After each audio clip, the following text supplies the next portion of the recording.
Good to be here. Thank you so much. So, to start off, first of all, I'd like you to give us one very short message about the significance of this day, June 12th.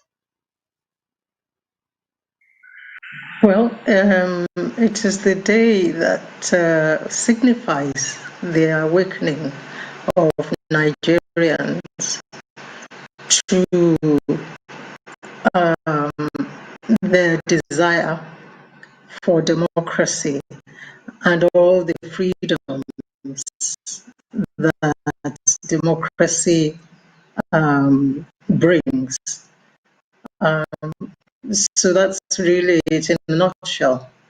It's a day when events happened that brought to the fore the yearning of Nigerians for democracy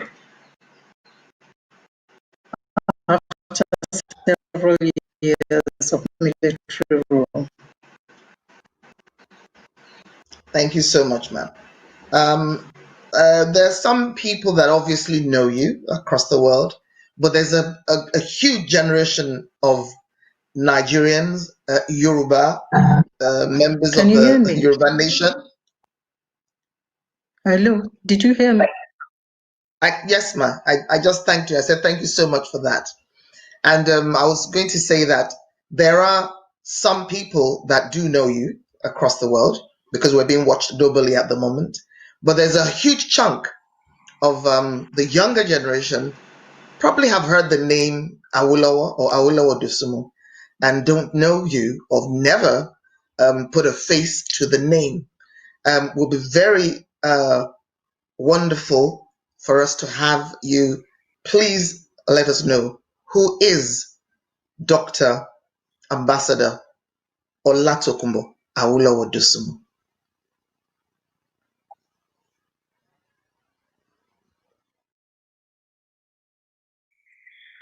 Well, I am a 72-year-old mother, grandmother. I am a medical by profession.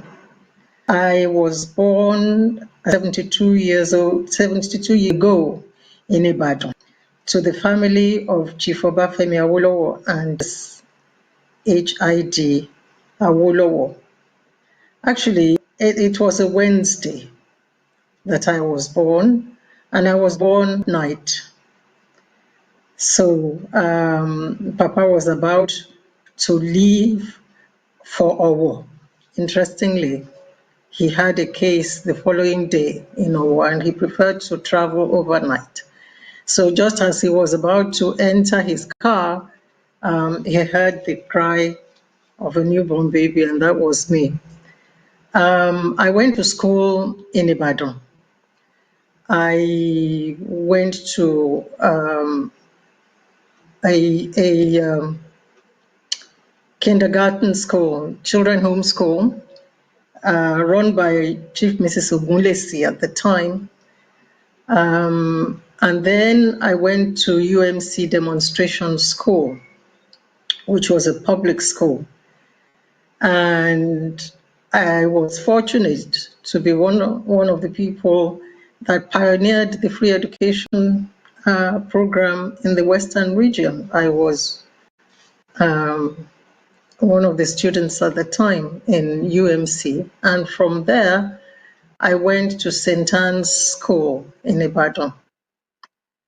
And thereafter, I was about to sit for a direct entrance into the University of Ibadan. But the day before the exam, I got a message that I should not bother to turn up for the exam because I was too young. That was the time when the Western region crisis was raging, and it was really probably at its zenith at that time. And so my parents decided that it was that my sister and I, my immediate senior sister, Mrs. Otumba Ayodele Shoyode, late now, that both of us should just be packed off to the United Kingdom. So we went, and I attended a school called Felixstowe College in Suffolk. And there I did my A-levels, and then I gained entrance into the University of Bristol, where I studied medicine. I graduated in 1972, and I came back home for my house jobs, and then I continued working at the UCH in Ibadan. I got married, moved to Lagos, worked at the Lagos University Teaching Hospital, actually the College of Medicine, the Department of Public Health. And from there, I moved to the Nigerian Ports Authority Medical Division, where I developed an interest in occupational medicine. Then I went to the London School of Hygiene and Tropical Medicine, a school within the University of London. And I did a master's degree in occupational medicine and also did a diploma in industrial health. And I came back into private practice, after which, I was in private practice when Papa died. And that was in 1987. And then my career got interrupted because I was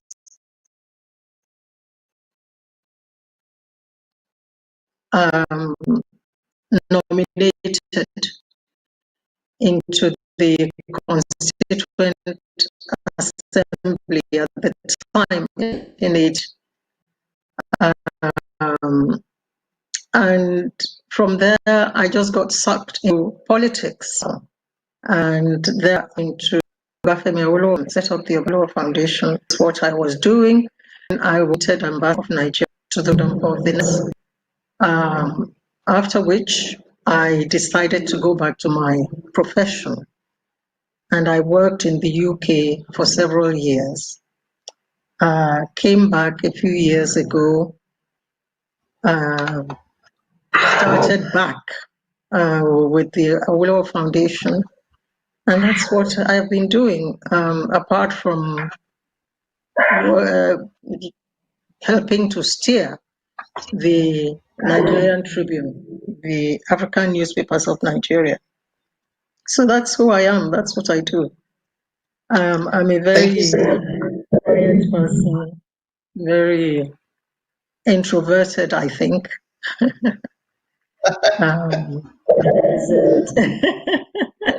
Very reserved. It's amazing I'm that very you quiet. Thank you so much, Ma, for that wonderful capture or recap of yourself and your childhood and background, etc. I'm sure there's been a lot of fun memories even whilst you were recapping. But one thing you just said now is that you're very quiet, you're very introverted and very reserved. Are you sure about that, Ma? You've got the Awolowo blood in your veins. Neither Chief Obafemi Awolowo nor HID were introverts or quiet.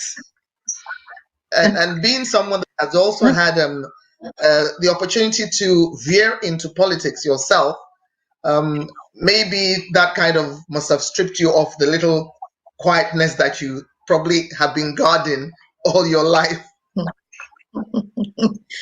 Well, that's how I like to describe myself. Other people probably see me differently, but I like to think I'm quiet, but sometimes when I have something to say or when something really irks me, I can't stop myself from speaking. So, maybe I'm somewhere in between. And I would say that marks you indeed as your father's daughter. And talking about your beloved dad, I'm going to go on to my next question, which is about the Awolowo Foundation. We cannot talk about what we have obviously all fighting for today, to see an Africa and a Nigeria and a Yoruba nation that is properly governed. and where democracy is held sway. We do know that the Awolowo Foundation has those ethos.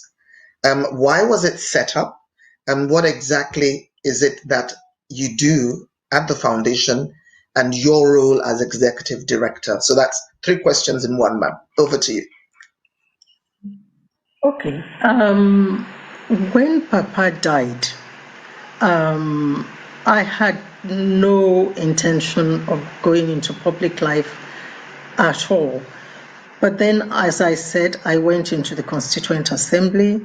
I was sucked into politics. I was in politics for a few years. And it dawned on me that Papa's legacy was of such importance, such significance, that it would be a shame if we allowed it to die. So I had, looking back now, the erroneous impression that I could carry on that legacy through politics, but that didn't work. But the feeling remained that that legacy was very, very important. And as far as I was concerned, Papa translated from a partisan politician to a universal idea on May 9, 1987, because I believed that his thoughts, his mission, his vision, his philosophy cut across party lines, because it was about development. Through the development, making the individual the centerpiece of the development program. And I just believed that any politician or any government official, functionary worth his or her salt would see that as the foundation, as a plank upon which they could build. So the idea of the Awolowo Foundation, and I thought that was a perfect way to reposition Papa and his ideas in a non-partisan way, in a way that it would be accessible and available to all shades of political opinion, everybody and anybody who wished this country well and who wishes this country progress. So that's why the foundation was set up. And I, in putting together a board of trustees, I and a few others that were working with me at the time, we decided that we needed to cut across the entire nation, all nationalities within Nigeria, all shades of political opinion in Nigeria. So we had General Gawan as the chairman. We had Chief Emeka Ojukwu as a member of the board. Chief Abiola was a member of the board. Chief Bola Ige, of course, was on the board. And some intellectuals were there. He's a chief, Professor Ladipo Akinkugbe, and so on. And we had even Alhaji Maitama Sule was on the board. In order that we could have access to all those networks, to bring them together to talk about the problems of Nigeria and the great issues of the day. That was why the foundation was set up. And mercifully, we got the support of the federal government at the time, who were massively supported by the federal government at the time and state governments at the time. And once it was set up, once we had the funding, it was now a question of how do we proceed. And I just felt that we needed to do what Papa used to do. Look at the great issues, the trending issues, the issues of the day, and bring people together from different angles to discuss it and perhaps come to a consensus. And that was what we did for many years. We had annual dialogues. We had a dialogue on the economy, a dialogue on the way forward, a dialogue on leadership, a dialogue on democracy and the rule of law, on poverty, on education, on health, name it. We had those dialogue here, lasting from anything from 1 day to 3 days. And we invited people from all corners of Nigeria and beyond. And we had the support of foreign governments. The British High Commission was supportive. The US Embassy was supportive, Ford Foundation, and so on. So it was, and we had annual meetings on the budget as well, analyzing the budget and so on. So, so that was what we did in order to keep this legacy alive, and in order to bring generations that probably don't know Papa to the knowledge of what he stood for. And as the years have gone on, it has become clear that our mission at this point is just to sustain and protect that legacy in such a way that generations that are coming behind can have the option of looking at it again. If it's dead, then they can't have a look at it. But if it's still alive, if at some point in the future, a group of young people who want to be in public office, want to engage in public life in Nigeria, feel that, okay, why don't we try a different approach?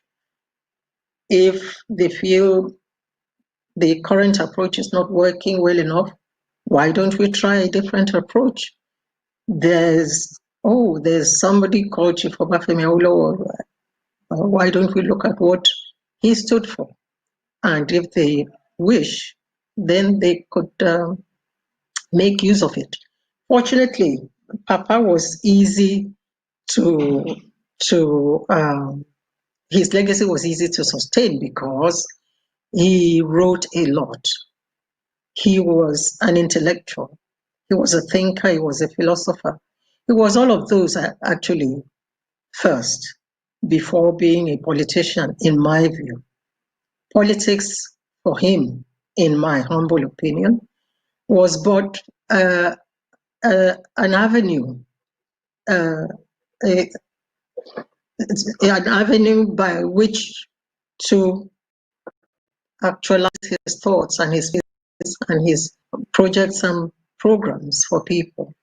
So it was easy, and it's still easy. His thoughts are still there in print, and we try to carry on, just maintaining that legacy and protecting it.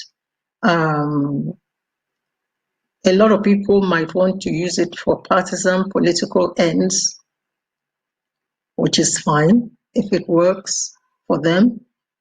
But we need to be sure that that legacy actually rises above partisanship. And it is something that that is still so relevant at this time.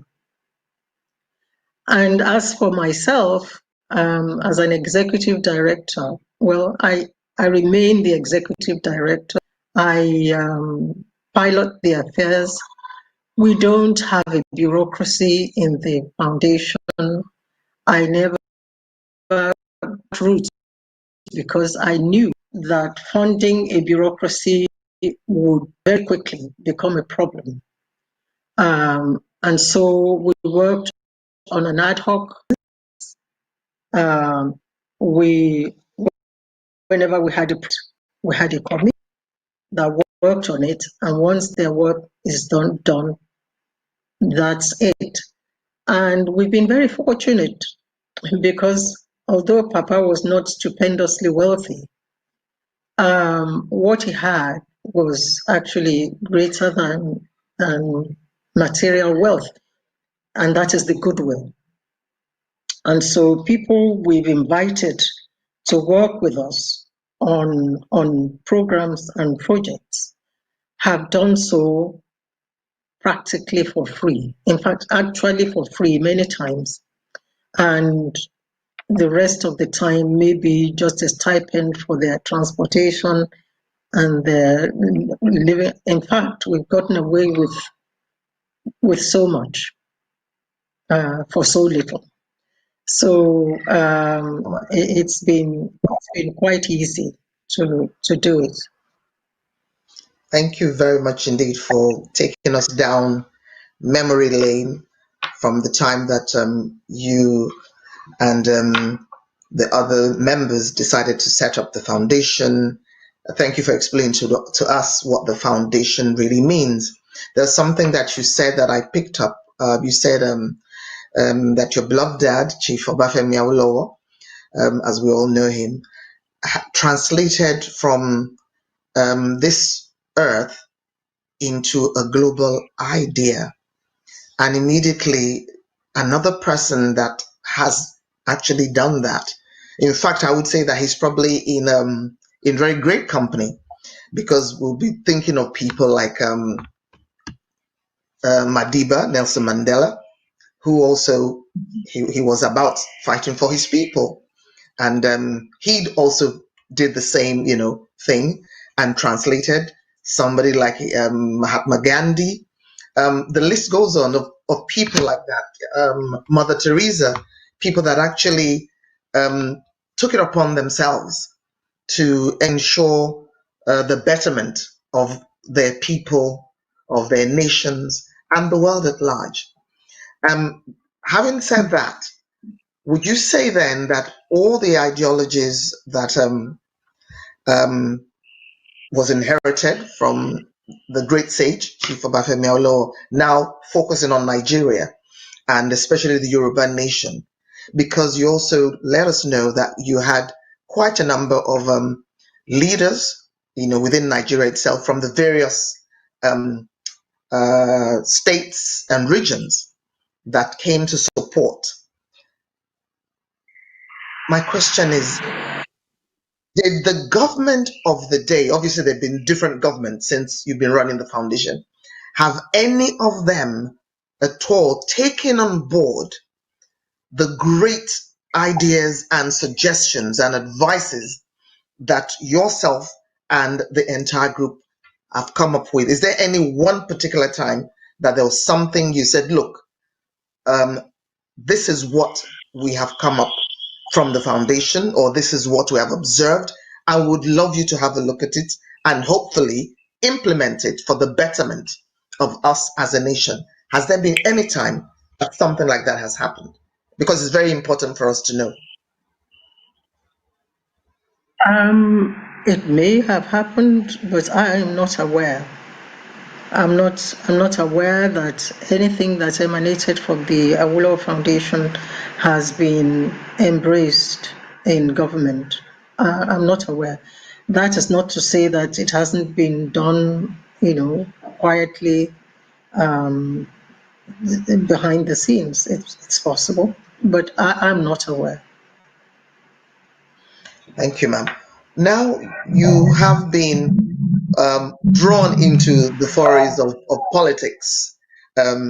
even though, your first love is obviously medicine, because we always know that doctors and medical practitioners are born, not made. It will be in you to go into that, because it's a profession of caring, and it's from the heart. And then you get yanked from there into the turbulent forays of politics. Are you able to just share a few things with us about the highs and lows, your experiences as both a politician and also when you became ambassador? Yes. Well, my foray into politics, as I said, was through the Constituent Assembly in 1988 to 1989, and thereafter I ventured into partisan politics. I have to say that the sum total experience was traumatic for many reasons. Some of which was probably due to my own naivety and assumptions that I went into it with. But the reality was quite different. And so I ran into troubled waters in the most unexpected quarters from the most unexpected people. But it was a learning curve, a steep one, but a learning curve all the same. And I'm grateful that I went through it. What I do know, though, is that when I emerged in politics, there was great excitement at the grassroots, the ones that I knew that to know me. They were very happy. I suppose they transferred the kind of love that they had for Papa to me at the time, and the expectation was very high. And I remember very vividly. I live in the mainland in Lagos, and during my campaigns, when I tried to contest for governorship in Lagos State, I remember there was a lady. She was hawking fruit, pineapple, pawpaw, and her entire her entire outlay, I don't think could have been up to 3,000 naira. I'm not sure. But she was passing by my house, saw the posters, and asked to come in. And the gate man was going to stop her, and I said, no, let her come in. And she came in.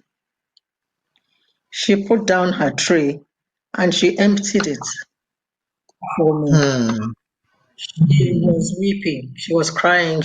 And she said, she remembered Papa and all that he did. And if his child could do anything like that, they would be very, very fortunate, and so on.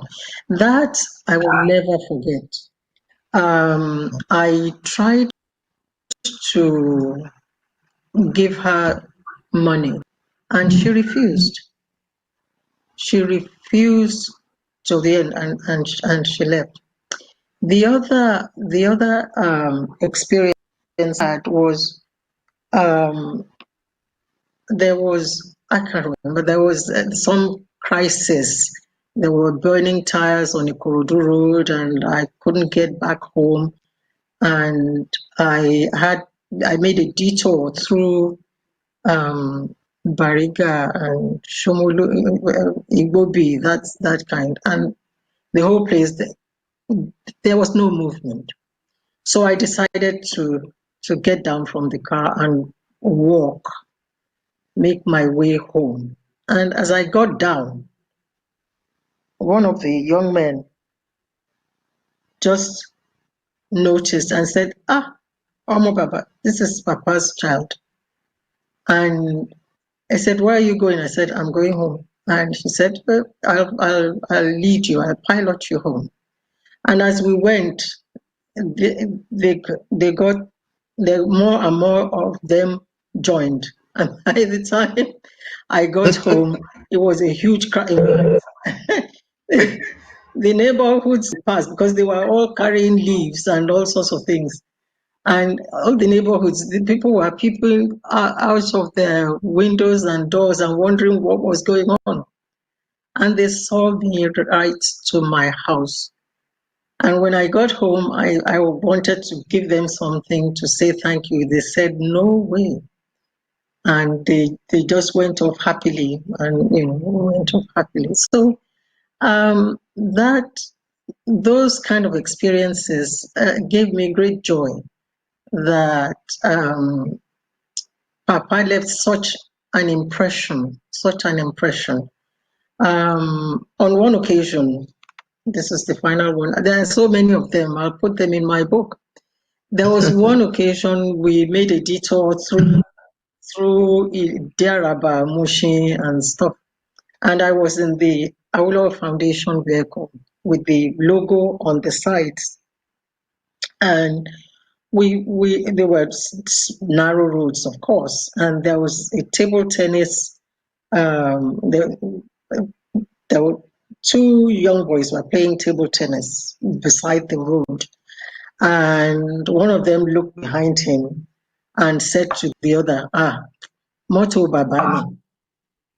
Now, the other one didn't ask who the Baba. He understood without having to be explained to. So those kinds of experiences were very, very, very heartwarming. But then you had to contend with other politicians, and that just didn't work. And I just felt that it wasn't for me. So, but I'm glad I went through it. I'm glad I went through it. I learned a lot. I learned a lot about human nature. I learned a lot about politics in Nigeria and its foibles. So that was good. And then I went to be the executive director at the Awolowo Foundation, and I was appointed ambassador. Before I was appointed ambassador at the foundation, I was appointed a member of the International Committee of the Council on Foundations, which is based in Washington. It's an umbrella body for 1,000 foundations worldwide. And that was a fantastic experience. I used to go for meetings with them, and I learned an awful lot about the third sector, which it is called, which can do such great things without having to be in government. And then when I was appointed ambassador, that was that was a surprise. How did you feel when you got the call? It was a complete surprise. I remember. Well, it was a Saturday afternoon. I was about to leave my bedroom. I was about to go and visit. I remember it was Chief Chris in hospital. I think he was attacked at home at that time, and he was in hospital, and I was on my way to go and visit him in hospital. And as I crossed the threshold of my bedroom, my private telephone rang in my room. And I thought, who could be calling me? And I went back and I picked up the call. And it was somebody, I won't name names. And he said he was calling from the presidency. I said, okay, well,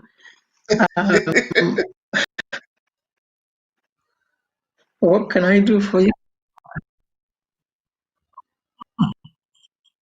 I, he said, well, your name came up as a nominee for ambassador. How I felt, because it was completely out of the blue. And it just was, I think at all, my plans in a complete direction. I said, okay, I didn't know what to say. Mama is not in the country at the time. I have to talk to her. So we left it at that. I tried to call Mama in the UK. For some strange reason, I couldn't get her for about a week or two. I just couldn't get through to her. And so I just forgot all about it. And I myself was about to travel out of the country. So I just forgot about it and left. It was while I was in London. My late brother, called me one evening and said, well, he called, and then Chief Segun Oshoba, who was then governor of Ogun State, called and said, well, the list is coming out tomorrow. Your name is on it. And I said, well, because I was sure there must have been so many people lobbying for this thing. And since they hadn't heard from me, I'm sure they must have, picked somebody else who appeared a lot keener. So that was how it happened. And I came back home for screening and all the rest of it. And then I actually went on posting. And my experience there was brilliant. It was also hard in some.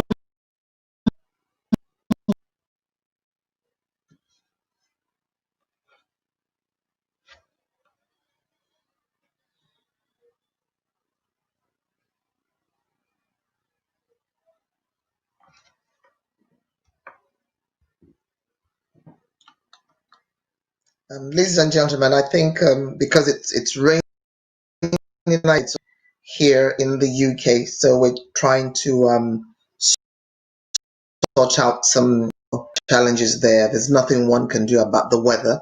The weather is controlled, but I'm sure the technical director, Mr. Adi Thomas, will be able to sort that out very, very quickly. Once again, if you're just tuning in, it's the Arise Conversations talk show, and I am your host and producer, Her Royal Highness Princess Muradiung Adedun Sholari. My guest today is none other than the amazing, very brilliant Dr. Ambassador Ola Tokunbo Awolowo-Dosumu, who is a medical practitioner by profession, a former ambassador of Nigeria to the Netherlands, executive director of the Obafemi Awolowo Foundation, and somebody who's also forayed into the avenues of politics, an administrator of repute, um, an amazing and astute thought leader, and a speaker. We're just waiting for our technical director to sort things out.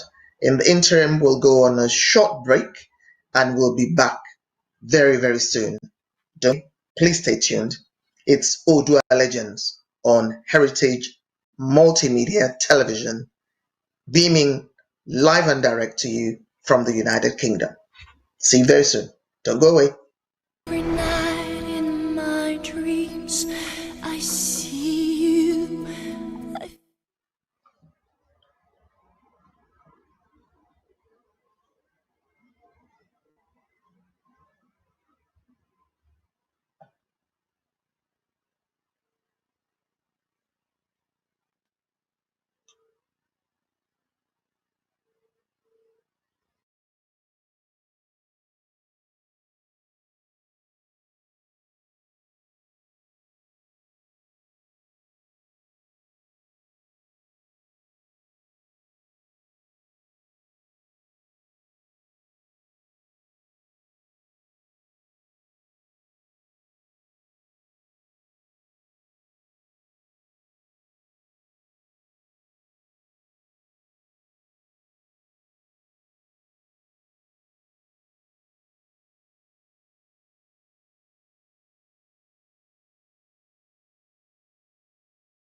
You're welcome back. It's 12th of June, where we remember Chief Mko Abiola, and also what Nigerians refer to as democracy.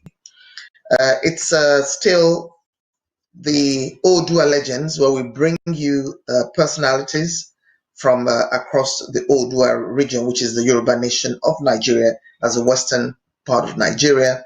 And then we just ask them a variety of questions and enable them to share with us from their vast experiences in their various professions and in life generally.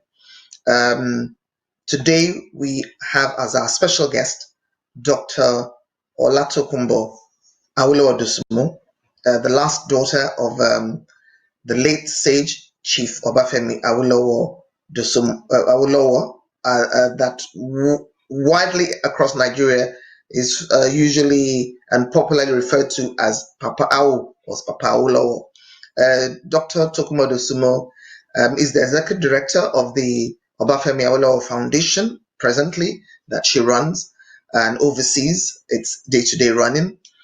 She's been a politician before. She served in the National Assembly. She has also been a former ambassador to the Netherlands.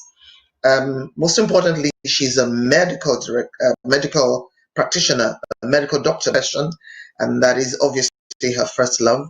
And for people who know her, she's exceptionally brilliant and very cerebral in her work.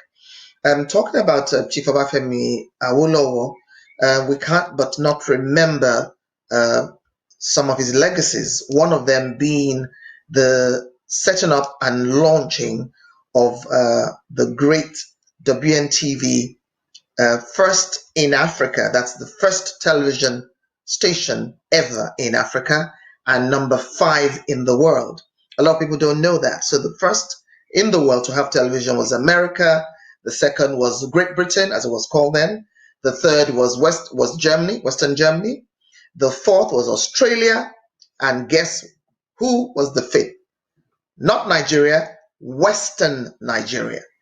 So Western Nigeria, because we're in regions at the time. So we were called WNTV, WNBS, first in Africa, number 5 in the world. And the day this particular station was launched is 31st of October 1959. So it was a year to Nigeria getting its independence as a sovereign nation. I'm going to ask our director, Mr. Editor Multi Television, to kindly just play a bit, for us. We've listened to Dr. Tokunbo Awolowo-Dosumu, how she's spoken about the legacies of Papa Awolowo and the various things that he did during his time with, of course, his team of political colleagues and leaders in the Western region. Now, this one was one of the biggest things that happened. And by the way, history has it that this WNTV was set up within 3 months, not years, 3 months. So if the Western region of Nigeria, far back in 1959, were able to set this up under the leadership of Chief Obafemi Awolowo, then one begins to think. So I want you all to just sit back and watch this clip. Maybe it will enable us to think about the way forward, because this is going to lead me into the next question I'm going to ask Dr. Tokunbo Awolowo-Dosumu. So stay tuned and watch the launch of WNTV.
opening of the Western Nigeria television service was a great occasion, not only because it was the first of its kind in the whole of Africa, but also because of the prodigious efforts which had gone into making it possible in so shortly 3 months.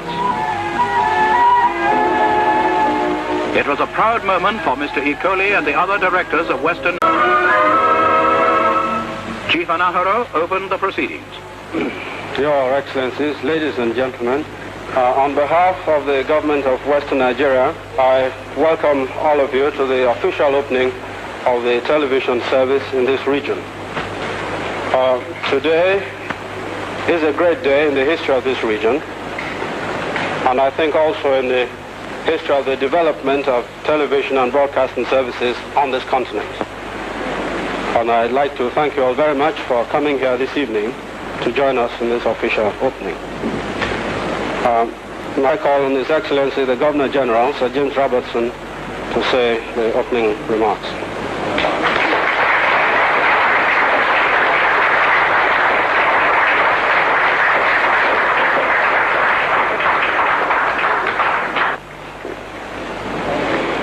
Your Excellency, Honourable Premier, Honourable Ministers, Chairman and members of the Television Corporation, ladies and gentlemen. It is a great pleasure to me to be present here this evening at the inaugural ceremony of the Western Region's television service. And I very much appreciate the invitation which the Chairman and Board of Directors of the Western Region of Nigeria's radio vision service have sent me. And I should like to congratulate both the government of the Western Region and the Overseas Rediffusion Company on the enterprise and determination which they have shown in preparing for this ceremony and for the opening of the television service in such record time.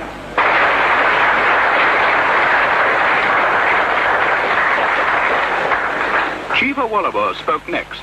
Your Excellencies, Your Highnesses, ladies and gentlemen, few events in my life have given me so much pleasure as to come before you tonight to open formally the first television network in Africa. Western Nigeria television is already being emulated by other parts of this country as well as in a number of other African states. Gain much from this great medium of mass information and instruction. It is a powerful influence for good. And I am confident that in due course, it will assist in making our great country even greater. Very soon, we'll introduce commercial radio to Nigeria. And we have made careful plans that this medium, in formally launching Western Nigeria television first in Africa.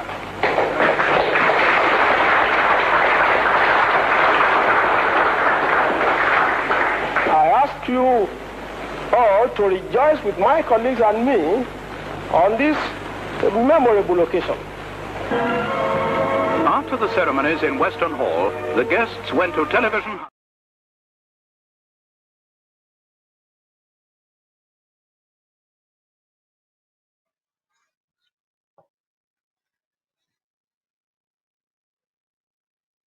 Welcome back.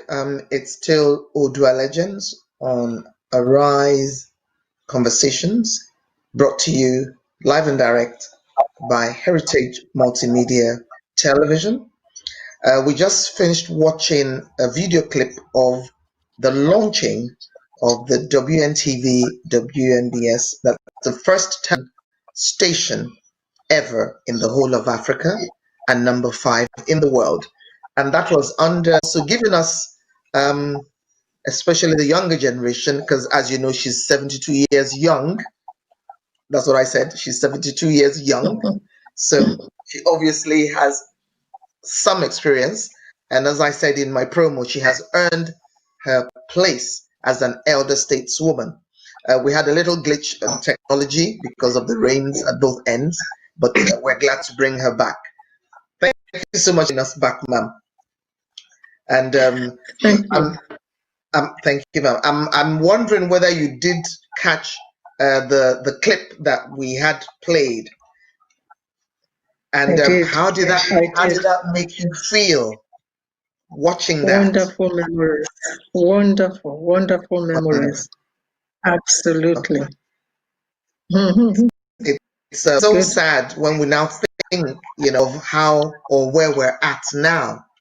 If way back in 1959, under your, late Papa Awolowo's leadership as premier, Western region, Western Nigeria were able to launch a TV #1 in Africa, #5 in the world, within 3 months. Sure. Where are we Yes, today? And on that note, but I still don't want us to lose the the beauty of how we felt watching that, because we did that the generations ahead of us did that, and it's something to be very proud of, and we're hoping that Yeah. we will be able to reverse and go back to those times and listen again to the words of Chief Awolowo and what he was enjoining us as, particularly Yoruba people, because that was Western region. And talking about Yoruba and Western region, what are your views, ma'am, on the ongoing global movement and agitation for a Yoruba nation, Odua nation? It's all over the place. But you are in a good and very strategic position to not only share your own views, but also to point us in the direction moving forward. Over to you, ma'am. Right. Thank you very much. That is the trending issue. That is the most important issue right now in Yoruba land. It was Papa who said that the success and stability of this country cannot be left to wishful thinking, but it has to be rooted in scientific and research-based thinking. And he went on to say that a unitary constitution cannot work in a situation where a federal system is what is needed. And he did his research of all nations of the world. And seriously, it was all nations of the world. If you read his book, you will see that he went through all the nations in the world one by one. And his conclusion was that any country that is multilingual, multicultural, must, by any means, be governed through a federal constitution. And suitability is so important in the constitution that any country runs. If the country runs a unitary system when it needs a federal system, it causes problems. It causes friction, it causes all sorts of problems. And the minute we change to the correct kind of constitution, all the frictions disappear, there's friendliness, and everything goes well. In Nigeria, we are a multilingual, multicultural, multinational country. And therefore, it is absolutely imperative that we go back to the federal constitution. We're not asking to go into uncharted waters. We're not asking Right. to do something that has never been done before.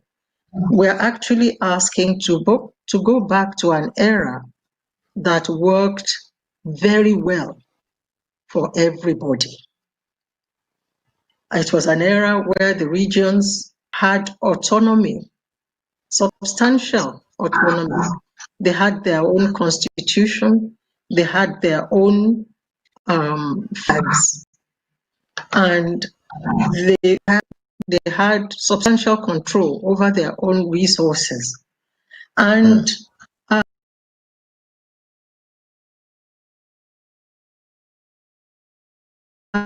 you,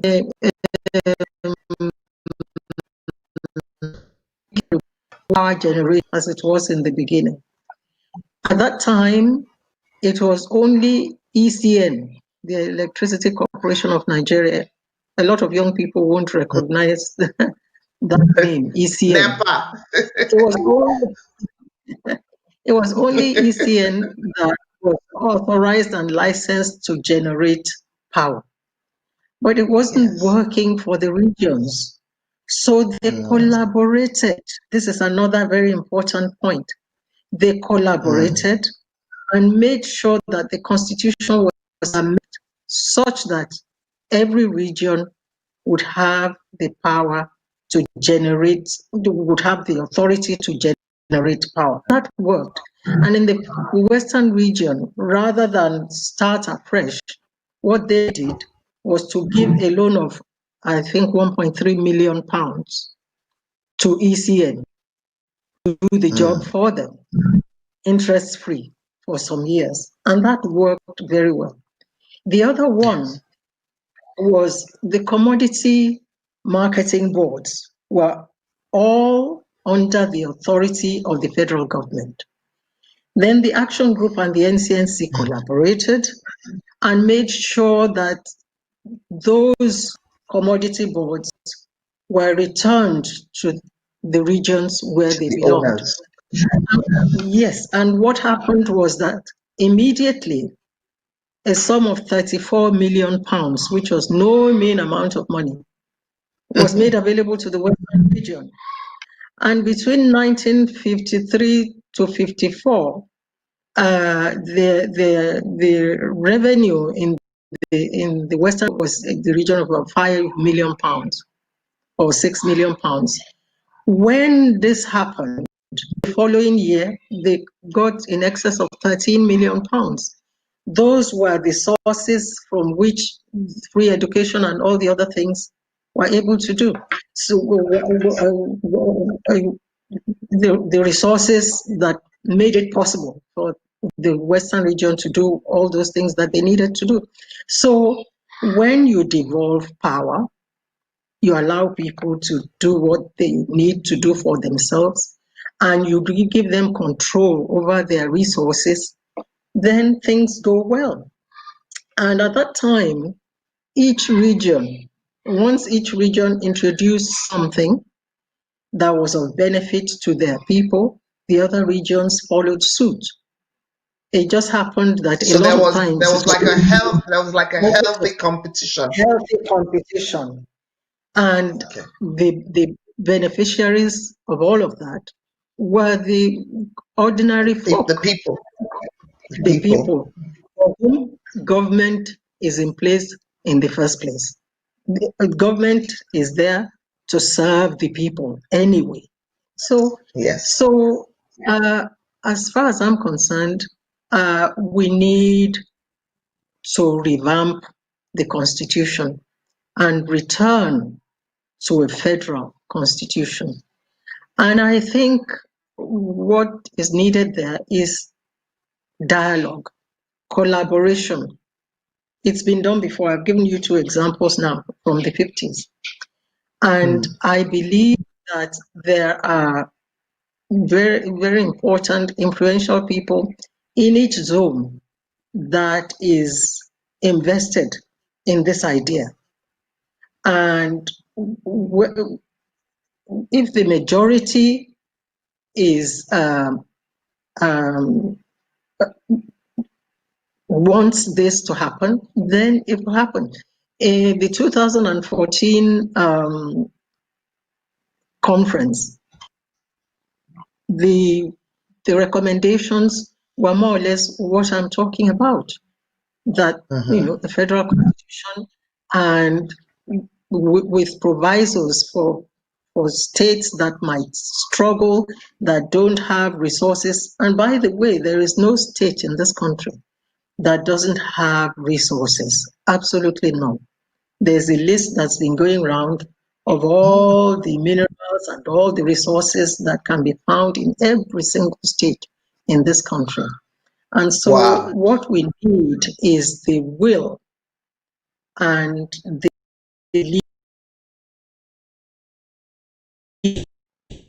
only best interests of everybody.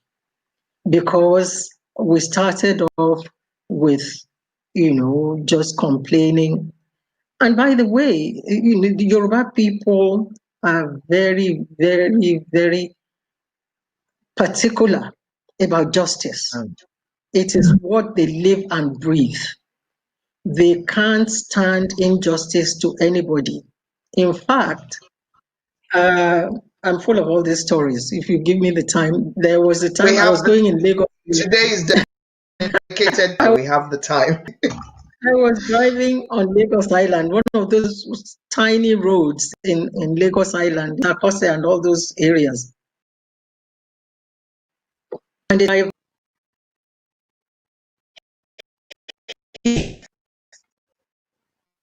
one of the would be from the southeast, and everybody came out and descended on this taxi and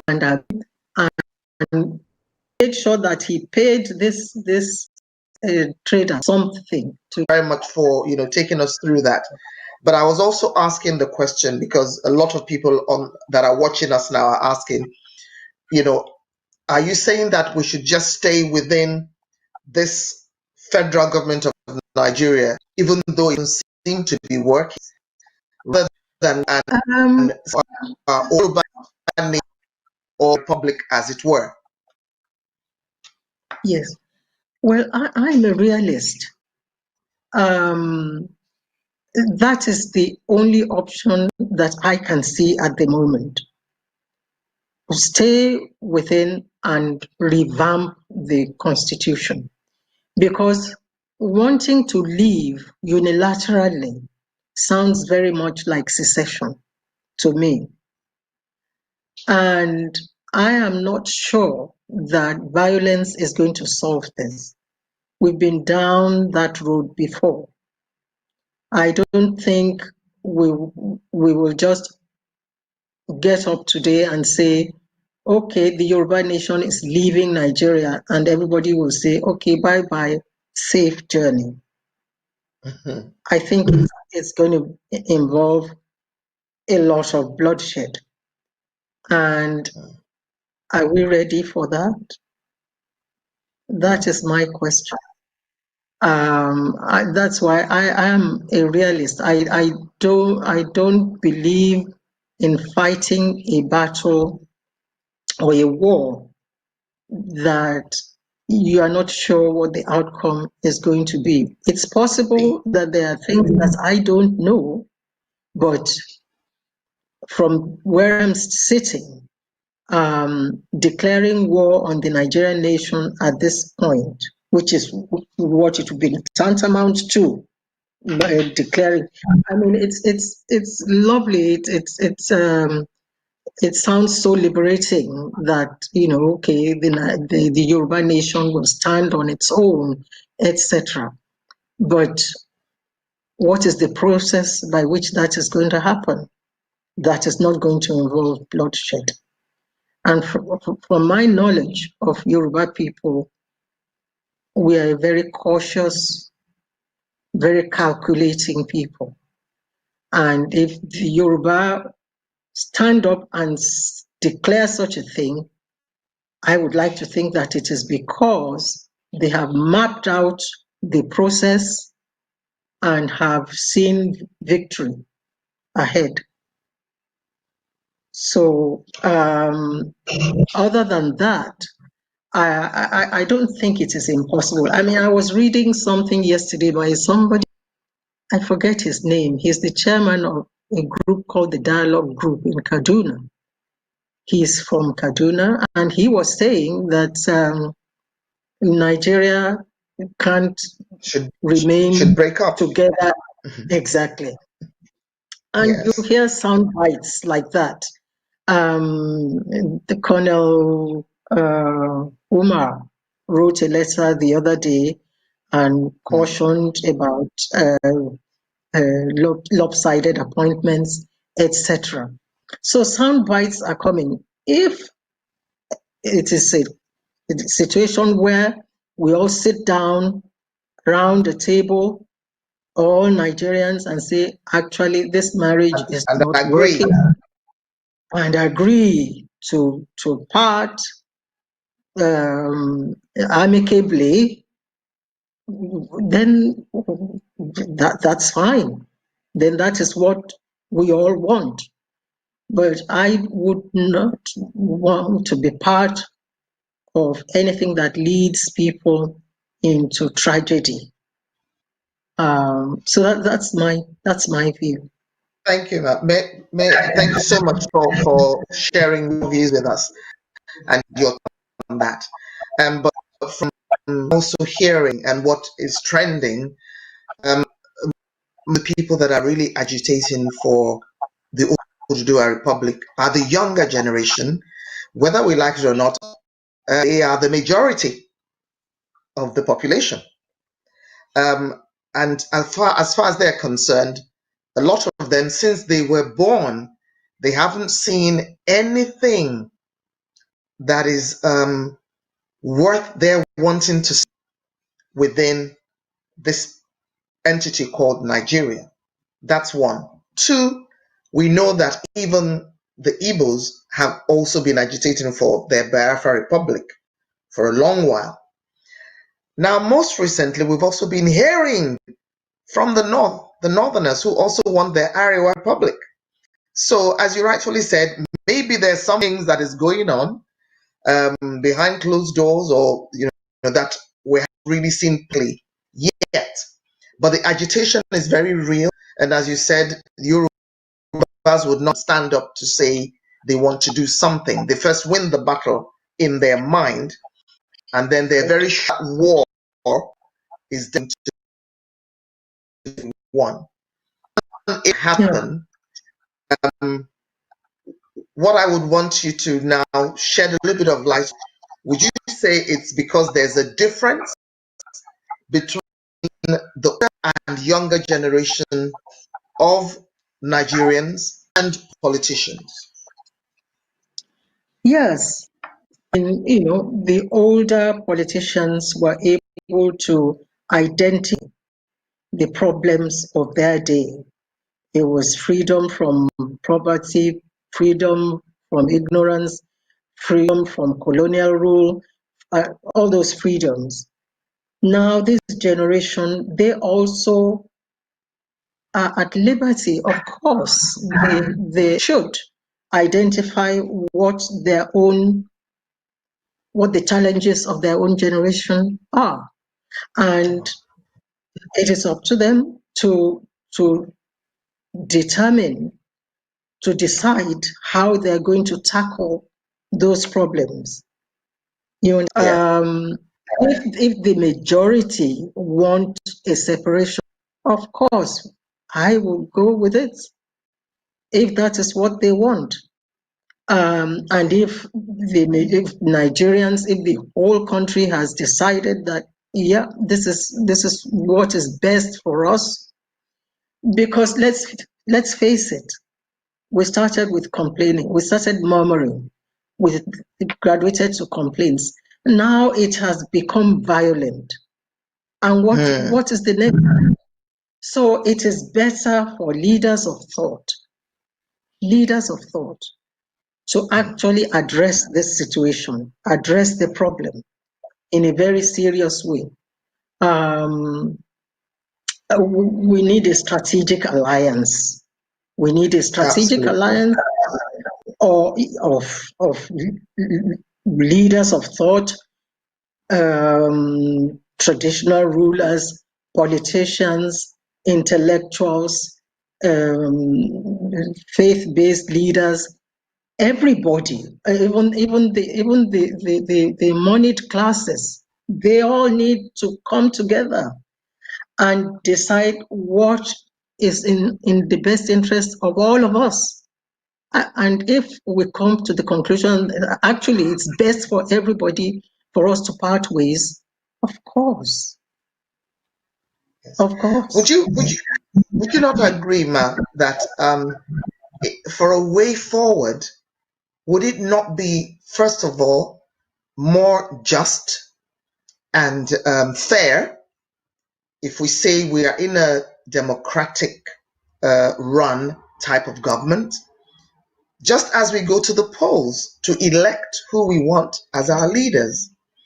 Could this not be put to the polls? Because at the end of the day, it's the people that are really agitating, majority of them the younger generation. Can we not go to the polls and vote?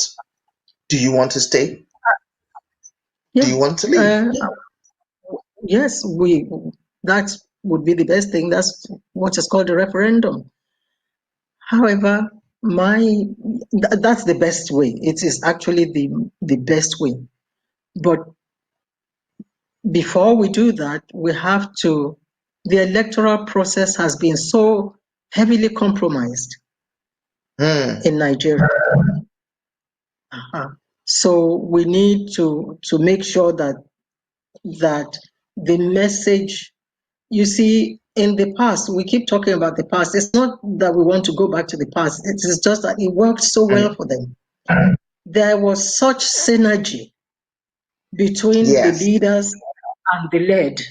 And the people, And yes. it was a partnership of equals. The led did not feel that they were subordinate, and the leaders did not treat them as subordinates either. It was a partnership. It was a partnership, and it was a contract between them. Okay, you go and lead, you do certain things for us. Absolutely. Because when we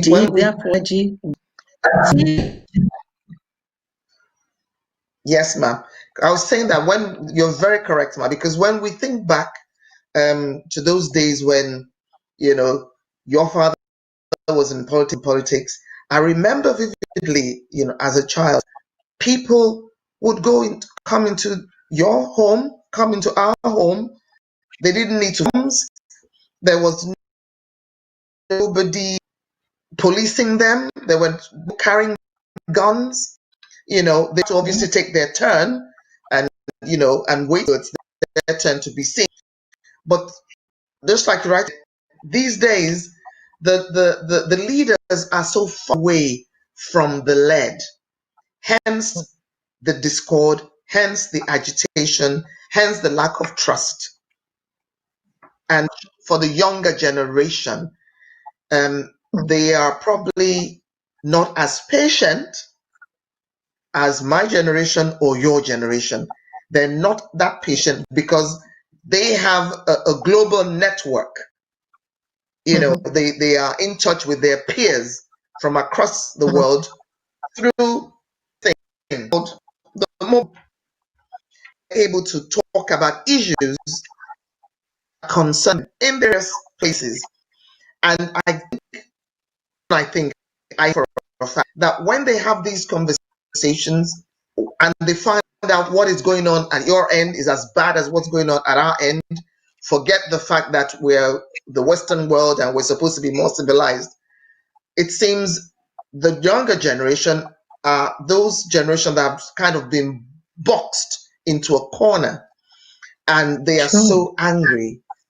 I remember there was a bunch of students that I deliver a training for, and I was asking them, "Oh, who would you call your heroes, or the people that you would say you want to emulate?" I was very shocked. These were students from age 13 to 17. So they were secondary students. This was in Nigeria. And I was very, very, first of all, I was shocked, but I was also very heartbroken from what they said. They said, oh, none of you adults. I said, what? They said, none of you adults in Nigeria, that all the adults that meant anything have all gone. They're all dead. So all these adults now that are rulers, that are, governors or presidents, etc., that they don't do anything for us. They don't even know we exist. That was what I took with me. They said they were convinced that these leaders don't know that we, the younger generation, exist. Now, there's something else that they said. That is when I became very heartbroken. And they said, ma'am, we want you adults, you grown-ups, to remember that one day we will be in the positions that you are, and we will show you. That totally freaked me out. These are teenagers between age 13 and 17. So what is it that we have done to make our youths have that kind of mindset? And these are the ones that are even in school. How about the millions that are not in, education? And that's why I was saying that the younger generation. So maybe there's something that you would like to say to the young, because we have hundreds of people watching now, quite a number of them younger generation. Is there something you'd like to say to them? Because what they have said is real and it's true. None is a lie. Well, there's a lot of blame game going on at the moment. How do I put this without sounding... I also have talked to quite a number of young people, a little older than the demography, than the teenagers, people in university. And I was speaking to some dear children of mine. They're students at one of the premier universities in Nigeria. And they were very, very honest with me. And I said, what is your vision for the future of Nigeria? And how do you want to actualize it? And they said to me, Mommy, most of our peers just want to make money. So that's another section of the young people. But where would you say they got that from? They got it from the society. Now, they got it from society. That is what they have seen. That is what they have grown up to see. If they feel angry towards the older generation, your generation, my generation younger than us, those in their 50s and 60s, or maybe a little older than us too. The reason why they feel angry is because they hear snippets. They don't know enough about the history of Nigeria, that is for sure.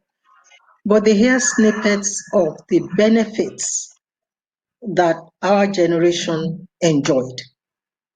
And they feel that we kind of are like the Dead Sea that took and took and took and took and have given nothing back. So they have a right to feel angry in that sense. But I do say that what they need to do is not enough to be angry. Because I'm sure young people in the colonial days were also very angry. But a few of them sat down, defined their problems, strategized. They defined their problems, designed solutions, and strategized as to how to bring those to. That is what they need to do. It's a lot of work. It's not going to be easy. It's not going to come on a platter of gold. They're going to have to work hard. And it's not going to involve everybody, because even as we speak, if there's an election tomorrow in Nigeria, Yes, ma'am. there's a horde of young people that have been so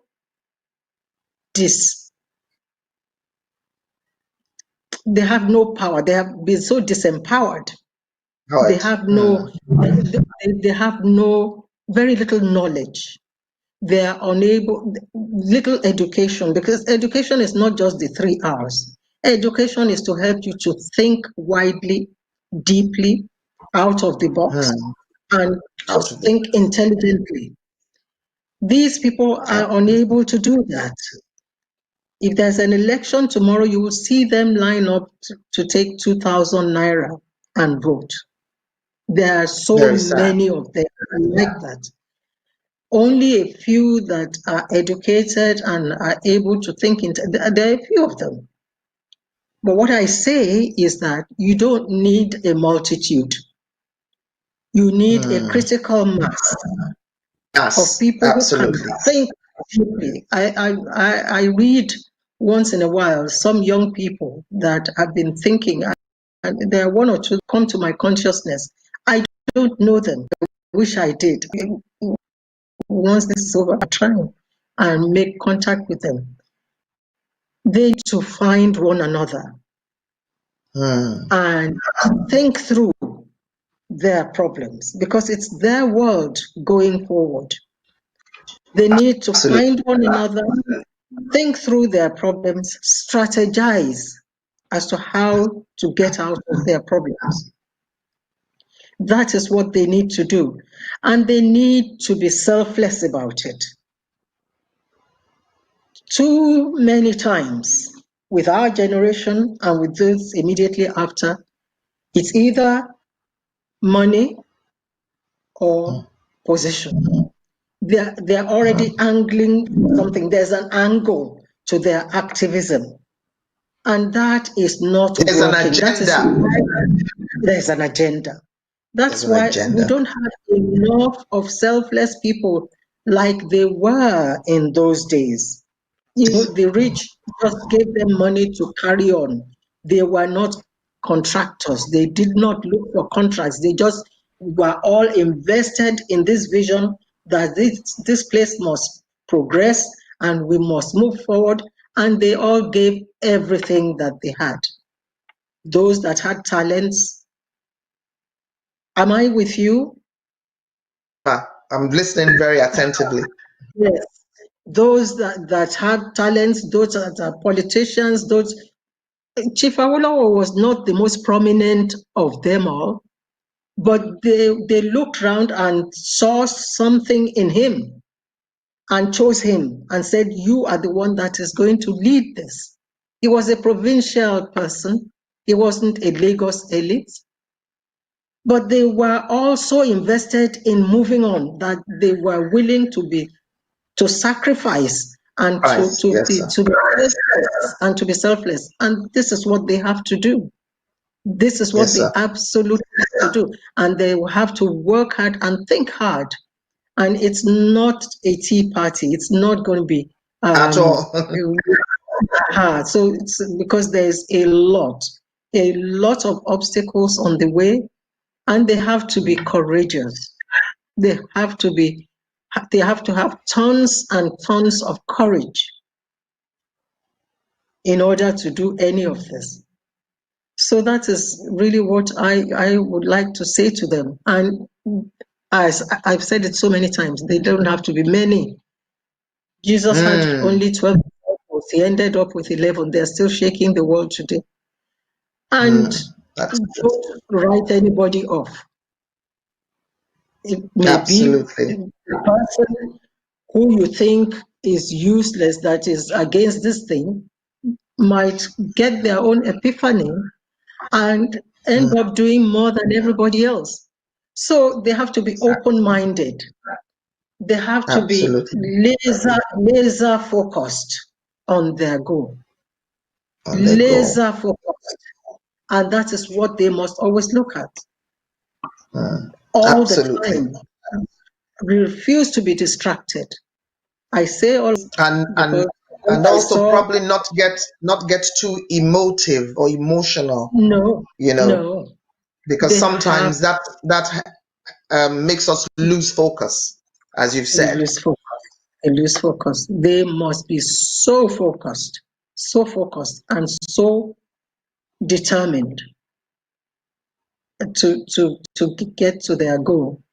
And these are young people who are better exposed, better educated than we ever were or the old ones ever were.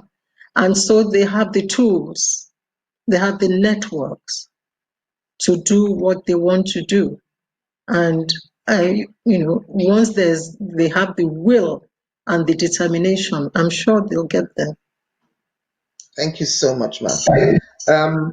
But thank you very much, and I'm sure our younger generation viewers that are watching have been able to take a few nuggets on board from what you had to share with them just now, because that is so key. And if I can recap what you said briefly, you said, first of all, to be able to identify what the challenges are. They also have to be very strategic in how they plan to find solutions. And once that is done, they need to be laser focused to going forward and moving forward to what we will call the promised land that they envisage in their minds. And thank you so much, ma'am. Still talking about Nigeria and June 12th. My next question is about today, really. And to other people around the world, it's just another day, the 12th of June. But to us in Nigeria, June 12th holds something significant. So my question is the June 12th ideology still relevant in the Nigeria of today? And if so, what are the pros and cons of this? Apart from the fact that one of the governments, I can't remember which particular one, declared this day as Democracy Day, what exactly have we been able to achieve from pushing this ideology of June 12th? Over to you, ma'am. Well, the most important achievement is that we're now democratically governed. We've had democracy since 1999. That I think is the greatest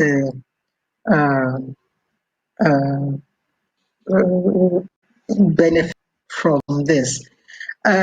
Democracy remains the best form with all the freedoms that it offers. It can be misused. It can be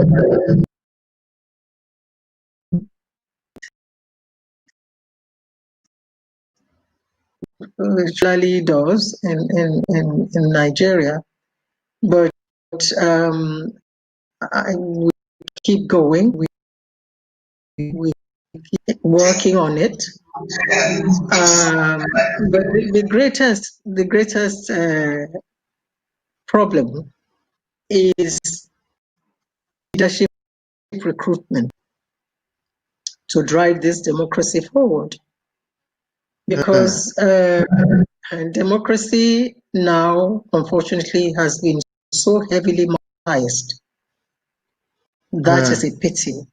I don't think the people who fought this, it's been heavily, it's been heavily monetized, and the is that it's almost like a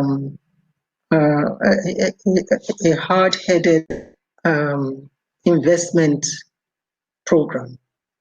You invest money to contest for elections or to support a particular candidate, and you expect returns. Yes. The who invest in the candidates expect returns. The candidate himself expects returns, and because the electorate has been paid to vote them in, they feel no compunction whatsoever, ignoring them for the time they're in office. So I don't know how that can be changed. But these are, fine ways by which democracy can be fine-tuned. We continue to fine-tune it, and until we get it to We get to the promised land.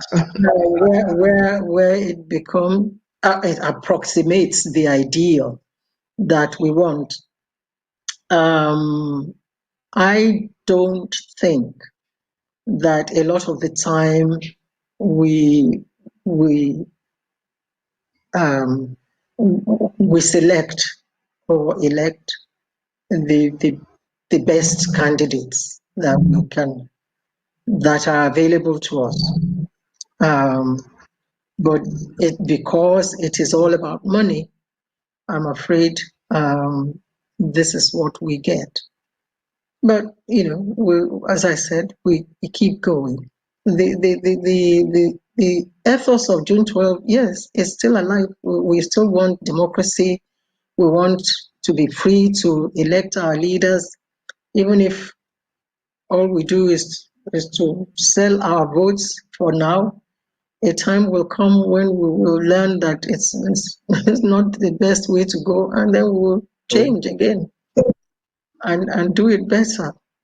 So yeah, it's those are the pros and cons as I can see. Thank you so The much, pro ma'am. is that democracy is good. The con is that it's become monetized, but we can work on it. But it can still be salvaged. Yes, it can It be can still be salvaged. salvaged. Yes.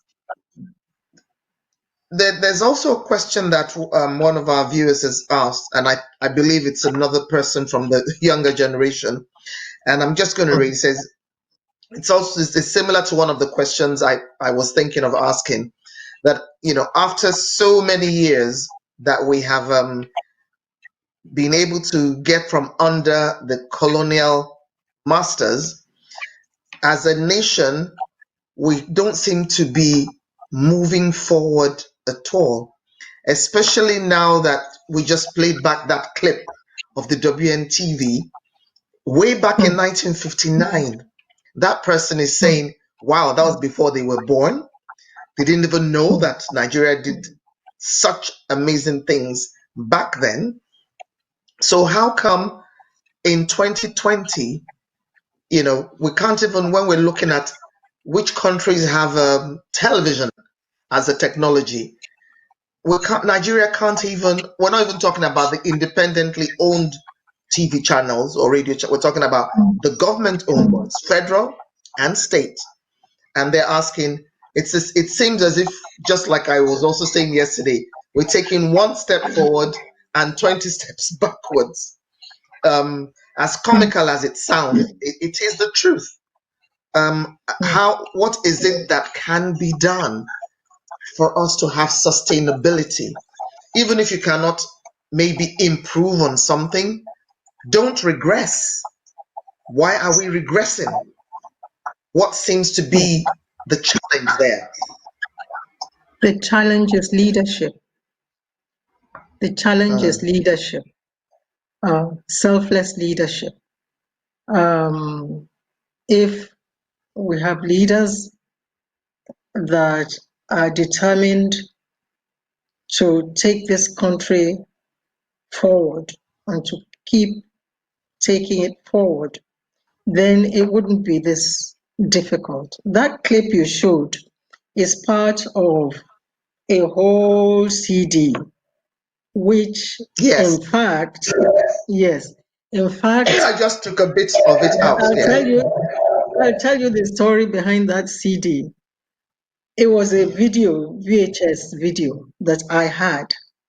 And it was practically the last item I threw into my box when I was going to Holland. Okay. And so when I got there and I left Holland, I decided that I just wanted to go back to medicine. I went to the UK. I had it changed to a DVD. DVD. And the gentleman, the young man that did it for me, the day I went to collect it, by the way, when I now brought it back for the 50th anniversary of television in Nigeria, which coincided with Papa's centenary,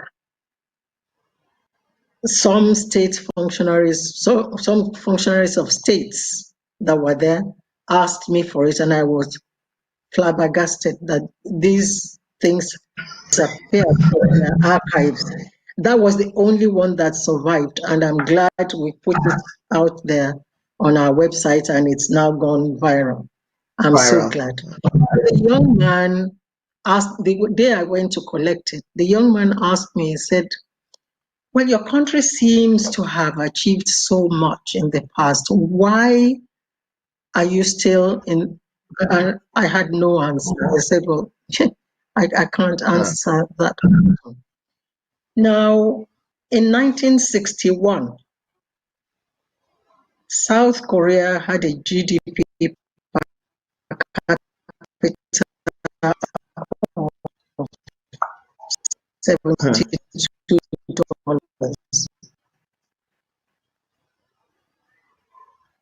Nigeria had a per capita of $103. By 2000, South Korea 30,000. Nigeria was $500. By South Korea, OECD. What happened? Between 1961 and 1997, South Korea put in place a formidable program of human development. They just went for it. Education, health, it was like a military campaign.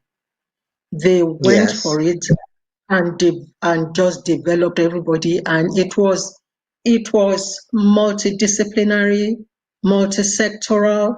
It involved the universities, it involved the industries. The industries worked together with the universities to tell them what skills they needed in industry. Absolutely. So that they didn't turn out people with philosophy degrees and so it was so they were so committed to it, and that was because of the leader that they had at the time. The same thing in Singapore, the same thing. Malaysia came here to take palm seedlings. Palm. I can never forget that. So but today they are also up there. In 1955, the Western region was spending about 28% of their budget on education. In 2016, Nigeria was spending 6% on health. The Western region was spending 10%. By 2010 or 2016, Nigeria was spending 4%. So you can see it's a question of priorities. We got our priorities wrong. And we just kind of missed the boat. But I mean, no country misses the boat permanently. You can always regroup. Hope is not lost. No, it's never lost. So you can always refocus. It's a question. There's no country that has enough for all its needs.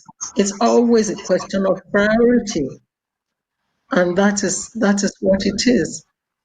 So that's it's the short answer to your question is it's a question of leadership and prioritization. And maybe, if you don't mind me adding, and also followership, because sometimes The Sometimes followership, followers the then, followers, we've talked about it. The followership are just, they are just gone to sleep. They don't ask questions. There is like, supplicatory docility, groveling sycophancy that which is just doesn't terrible. work. Yeah. And so, but what amazes me is that in those days, the followership, the electorate were not as educated in book terms as At they are all. now. But But they knew exactly, they oh were very gosh, clued they knew up. Very, exactly very what clued up. they knew exactly what they wanted, and they were nobody's fool. They did not feel inferior or subservient to anyone. But I Would you don't then know say, how. ma? Would you then say, ma? Because what you just said now strikes a chord, a very strong chord, to me as a Yoruba person. Doesn't that show us that before the advent of the Western world, we as a people had our ways, how we ruled, how we led our people, how the led also participated in governance, and how back in the day it was obviously monarchs, how the monarchs would not go ahead and just do things willy-nilly without carrying the 7 main chiefs that were in the council with the Oba and the people. They wouldn't do anything without carrying the people along. And there was no Western education, as you rightfully mentioned, ma'am, at the time. But these were highly intelligent people, some of them millionaires in their own right back then, from their farming or trading or whatever it is that we're doing. But we had order. We had order. We understood how things were to be done and how things should be run. Is it that the Yoruba have thrown this away, as in the baby, the bathwater, and the tub, all away? Well, I have to agree with you. We've lost our way.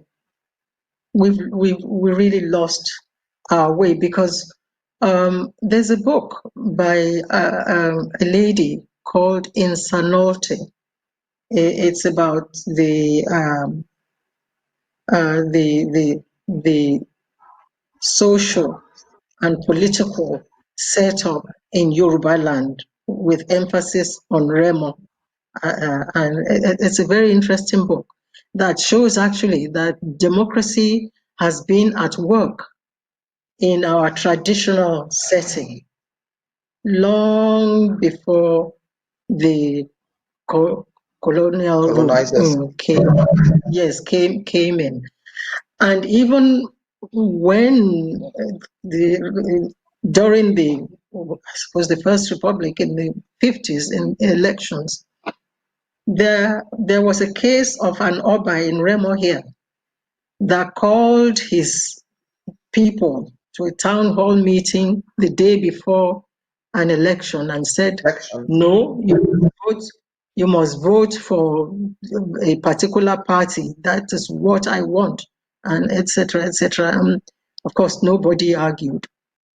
And when it came and the results were counted, the party that he didn't want won 99% of the The people had 99. spoken. Of course, and the following day he declared for that party. The Oba declared for that party. That's So the might of that the was, people. oh my goodness, that was Yoruba people. And you remember they had their inner caucus, they had their cabinet, the Oshugbo, Yes. without whom the Oba couldn't just do anything.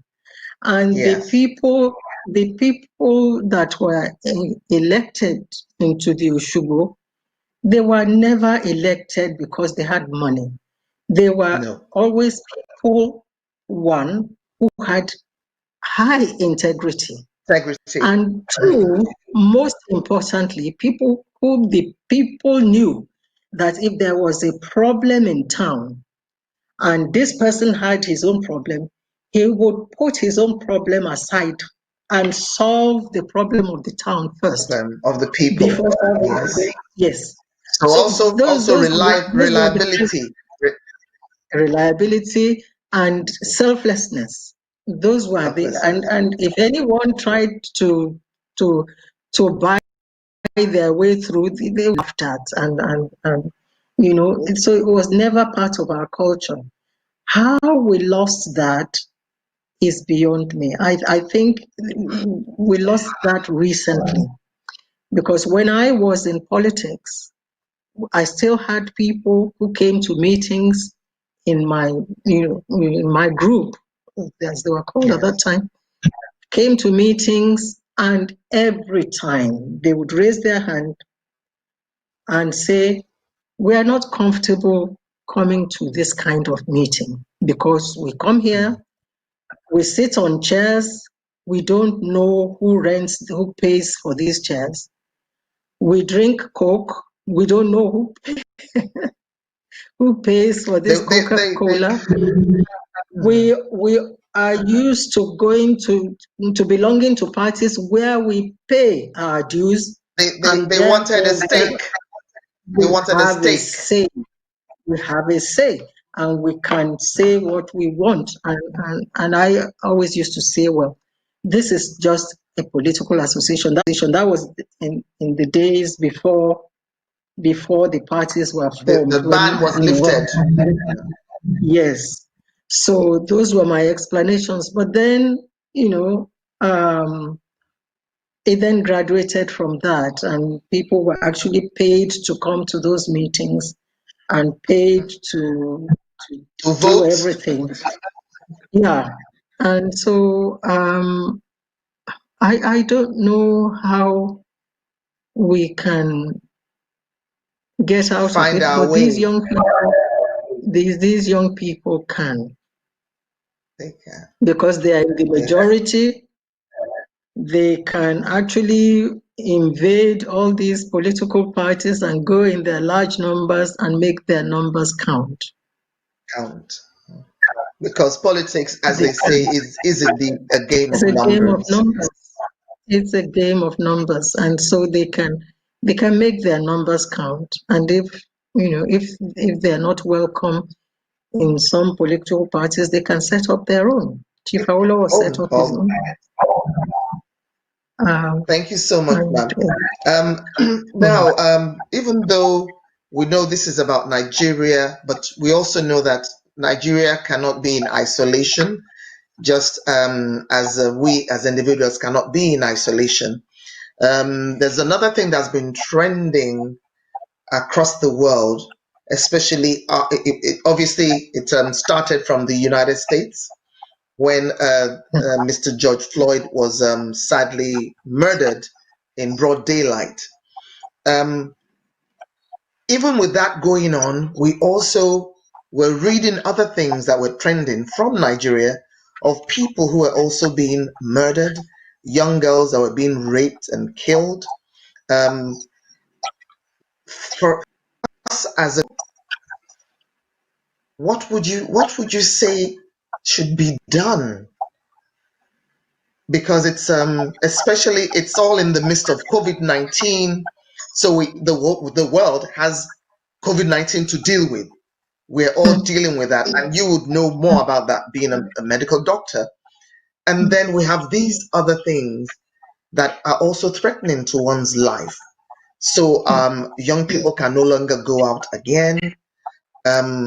This particular young girl went to a church to study. That gives one palpitations just to even think about it. That was one issue and a case that we heard about.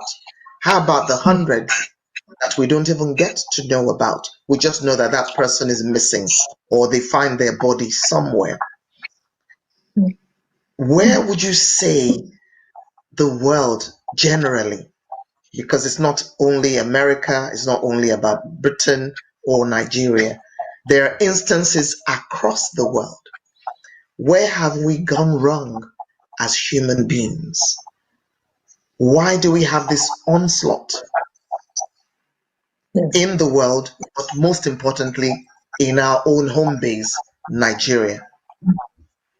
There's this casualness about taking life, about taking human life. There's a kind of casual attitude towards taking life. I must be honest with you, I don't know where this came from. I do know that part of it is that in Nigeria, I'm talking about Nigeria, this inordinate lust for wealth. There's a lot of what they call people just take lives in order to make money. Mm. A lot of that goes on. There's a lot of crime goes on, a lot of kidnapping, a lot of in fact, it's terrible. I just don't It's even terrible. want to talk about it. And people have come to think that it's okay to do those things because society worships money and doesn't ask where the money comes from. As a matter of fact, the most shameful thing that can happen to you, as I see it, in Nigeria today is to not have money. Maybe be rich before and not have enough to dispense again. That is what people It's find like a most. crime. It's a crime. It's that's what people find most shameful, and people just spend money and they worship people who have this money, and that is the God with a small g that people worship. It is most unfortunate, and I just think that the best way is enlightenment and generally retraining the minds of young people to realize that actually the most important things in this life are those things that cannot be bought with money. Things like love for fellow human beings, the love of your spouse, the love of your parents, the love of friends, and so many other things that cannot be bought with money. And they need to be taught that, and they need to be shown examples of where money actually would be nothing. I have another story. When I have to apologize that I refer to Papa a lot, but he's my Because role model. that's your dad, and also My role model. the first mentor you ever had. Yes. Any young girl would look up to their dad. Yes, many years ago, when he wanted to he used to go to Jerusalem on pilgrimage once in a while. And every time he went, he used to go with an entourage. He used to take people from church, who he wanted to encourage in the Christian faith, just to be a kind of reward. So there were in excess of 20 of them that were going with him. And in those days, you had to apply for foreign exchange, and it was sold to you in the form of traveler's checks. You remember traveler's checks? Yes, ma'am. You had to go to the bank to go and sign You take your passports along, you sign Passport, traveler's your check, passport has to be stamped. and all the documents and everything had to be properly done. But because Papa was who he was, the bank made an exception and said, okay, gather everybody in your house in Papa, and we will bring one of our staff or two of them will come. They will process all To the papers, process. all the passports, everything, and they will just bring everything back, and everybody would sign their traveler's checks in the presence of the bank staff. On the way from the bank, the bag that contained all the passports and all the documentation and all the unsigned traveler's checks, because unsigned traveler's checks are as good as cash. Anybody Yes, that gets it can sign it can sign it. and double sign it. And that bag was snatched. It was stolen. Oh dear. And this was like a couple of days before they were due to travel. So you had the problem of not only Hmm? getting the money, but how do you get the passports and the visas back? Passport. So when they got to the house and there was commotion, what to do? Huh. Within about 15, 20 minutes, somebody then looked at outside the security lodge and saw a bag, and what's this bag? And they picked up that bag, and lo and behold, everything was in It was there. the stolen. Not a single passport was lost. Not a single sheet of traveler's mail was lost. Now Wow. that no, how can you buy that kind of I suppose love, respect from the people who Goodwill. stole it? Yes. Yeah, I suppose they saw his name They must have and opened the and bag and seen absolutely and saw the his names. passport and that we can't do this to this person. So Hmm. it's people need to be taught. Young people need to be taught. And money is not everything. Hmm. Um, and I think that they have become ruthless, not only because they're looking for money, but also because they just feel like orphans, that the society hasn't given them anything. They're kind of they're hardened, um, and they talk to one another. There are cults in schools, even in primary schools. There are cults, and Oh so on. dear. And parents are not there a lot of the time to mentor their children. Parents are out looking for their daily bread, etc. And it's all gone bad. But Pear a shaped. lot can Hmm. be done. A lot can be done by schools. A lot can be done by faith-based organizations to reorientate Rentate. these yes these children, because there's a lot of they're kind of ruthless and yeah Very. it's it's a problem. It's a very. It's a Uh, very disheartening state of it is affairs very disheartening state that of we affairs. face. It's quite different from racism. What is happening in Nigeria is different from racism. It's a quite different, and in a way, the it has kind of thrown it up again, brought it into bold relief, and people are discussing it more and thinking about it more and reconsidering. And I actually think that the case of Amy Cooper is Hmm. is is very important, because I'm certain that she shocked herself. by what she did.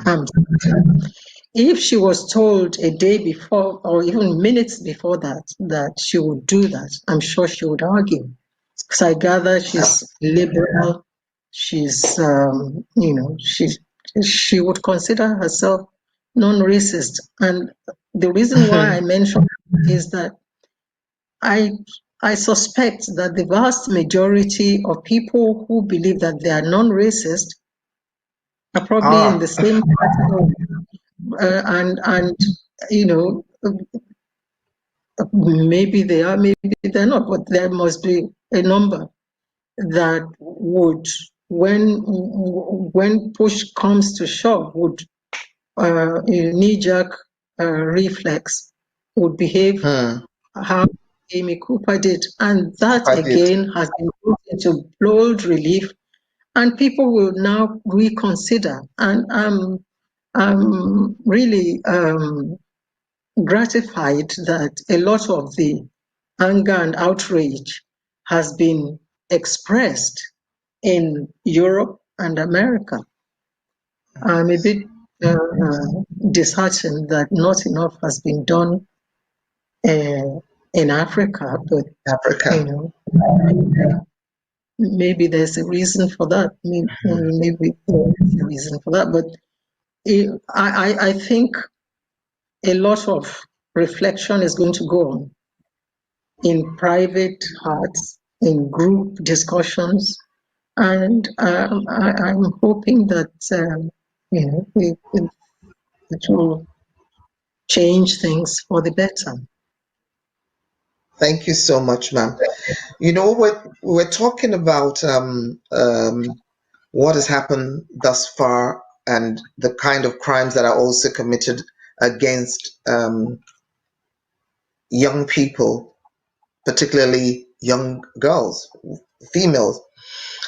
From your perspective, because you've worked both in the public and private sectors, you've also had the opportunity to go abroad to work, as in your capacity, not only as a professional, but as a woman. Would you say women in Nigeria have been accorded the same acknowledgement and similar respect as their male counterparts? No, they haven't.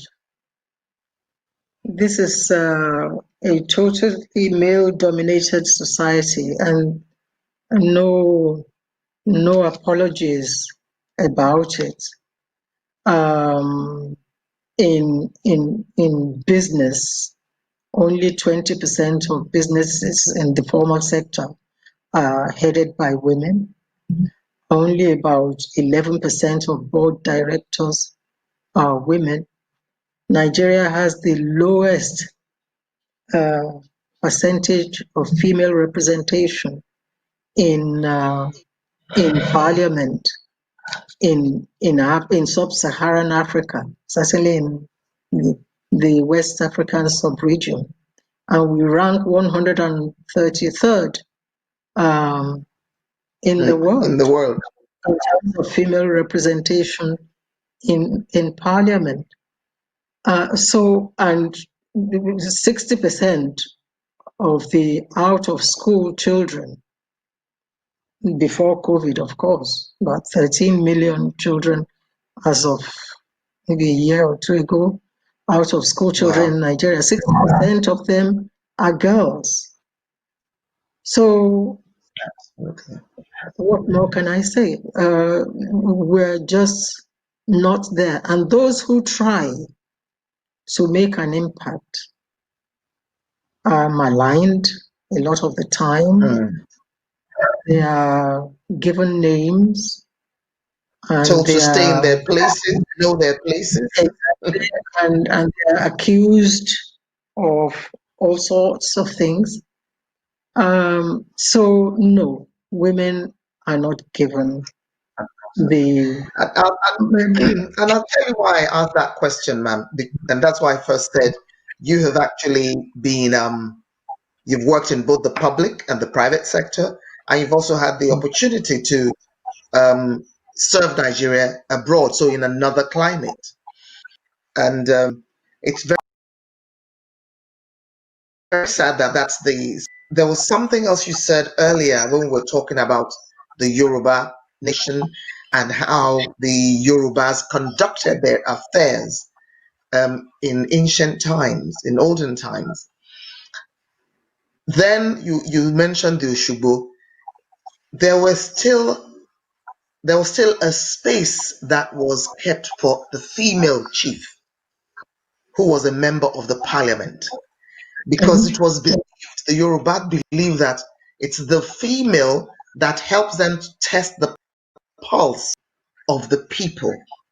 It's the woman that will come back to tell the Kabiyesi and his cabinet, this is what the people are saying, this is how they feel. And now maybe you'll understand why a lot of Yorubas feel very comfortable in this men place or space, because our values, our ethics, our etiquette, the traditions we have, our culture, our mindset is governed by what we have inherited from our ancestors and how things were done properly. Sadly, there's no record of founding fathers or founding mothers who sat to mutually agree the coming together of all the three regions formed Nigeria. This was foisted on us by the colonial masters. And probably that is why we have these kind of challenges. And it also shows in the totality of it when we see very minimal number of women being allowed or being given the opportunity to serve. We tend to forget that this same female or girl child is what our mothers were, what we were before to become women and mothers. Mothers are the ones that run a home. It doesn't matter how intelligent or big the man of the house is, he's the head, he'll be accorded respect. But the woman was the one that kept everything in order. The woman is the one that gives birth to children, male and female. And it seems a very easy thing or simple thing to get into our mind. I'm not sure at what point we chuck that away, especially and my apologies to any men that are watching, but that seems to be the order of the day. When I'm called to speak, I always say to know the character of a boy child until he becomes a man, show me the female in his life. Who was his grandma? Some even have grandmoms.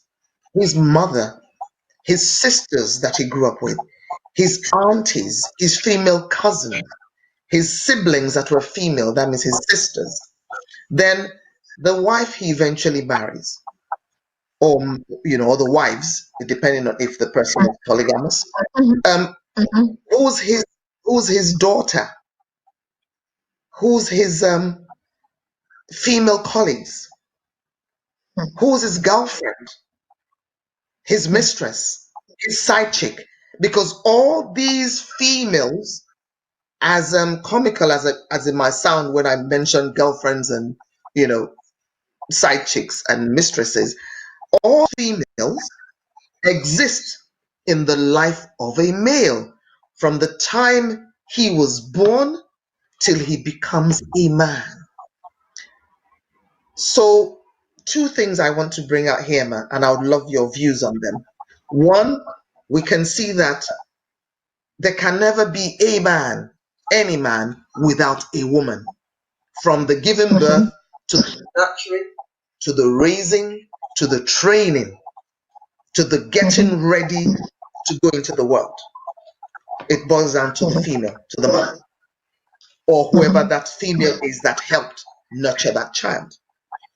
On the flip side, what are we then doing as the girl child who becomes the woman and the mother, and all these other females that I mentioned, we tend to forget that we have a key role in the life of any boy child until he becomes a woman.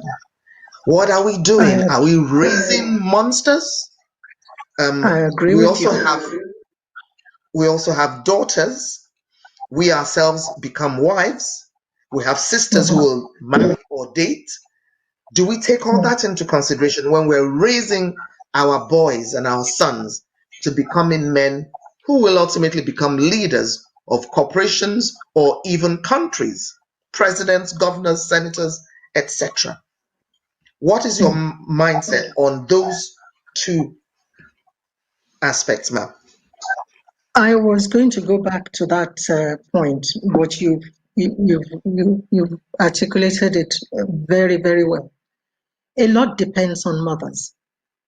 There are, well, maybe they no longer behave like that.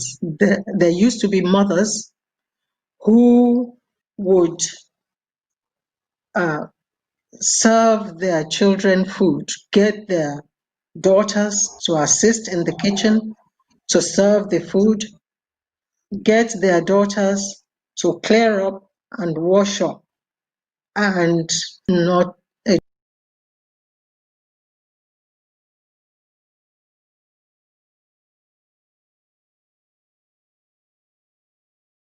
job. The boy's job. That is wrong. The boys included, they must share it equally.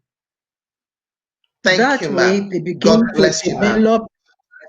they begin to develop a respect for girls, for the female child, or for the female in their lives as they grow up. Because sometimes these boys are younger than the daughters that are made to wait on them hand and foot.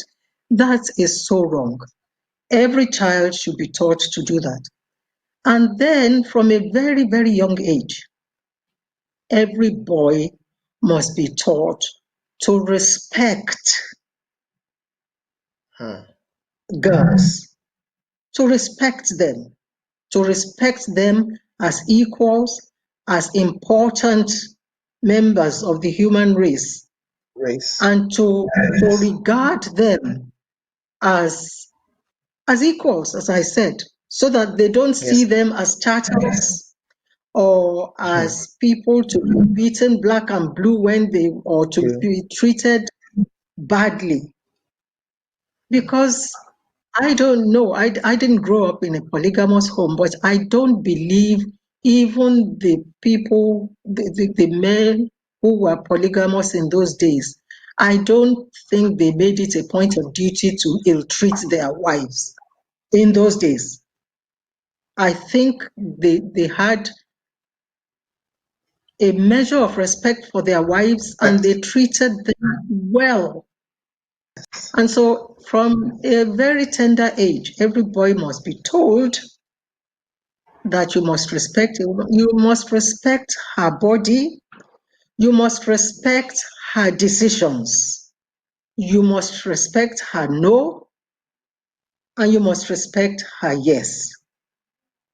You have no right to violate the space of any other human being, male or female. They have to be taught that, and that depends on mothers and fathers. Absolutely. They have to be taught they have to be taught that.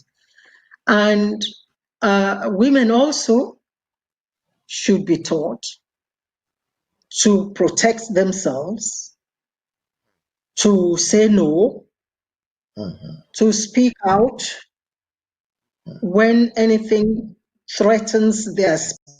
Space. They must be taught. And I love this idea of passwords.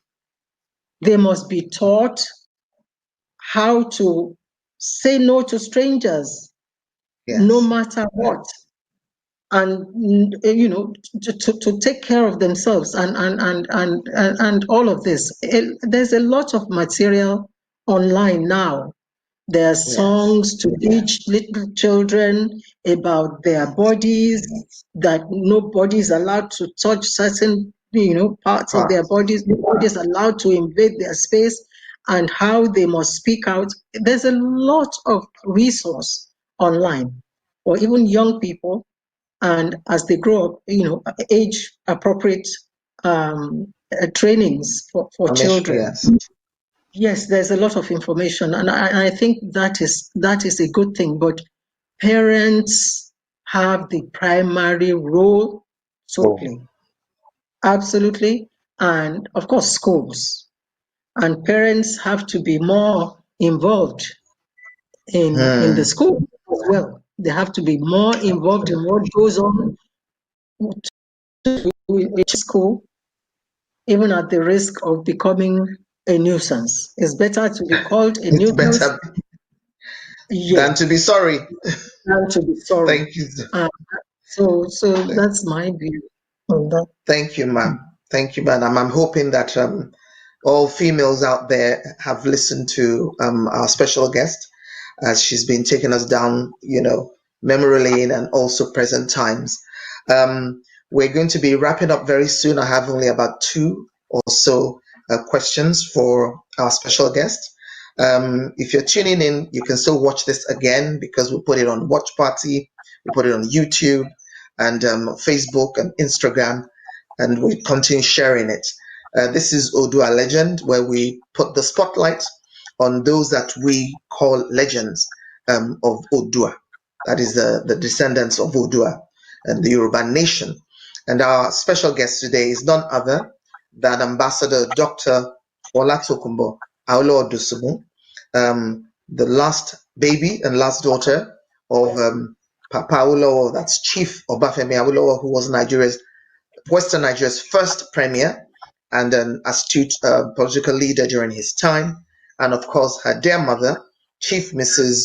Awolowo, that we all refer to as HID, both of them of blessed memory. Now, sis, I've got 2 more questions, as I said. From your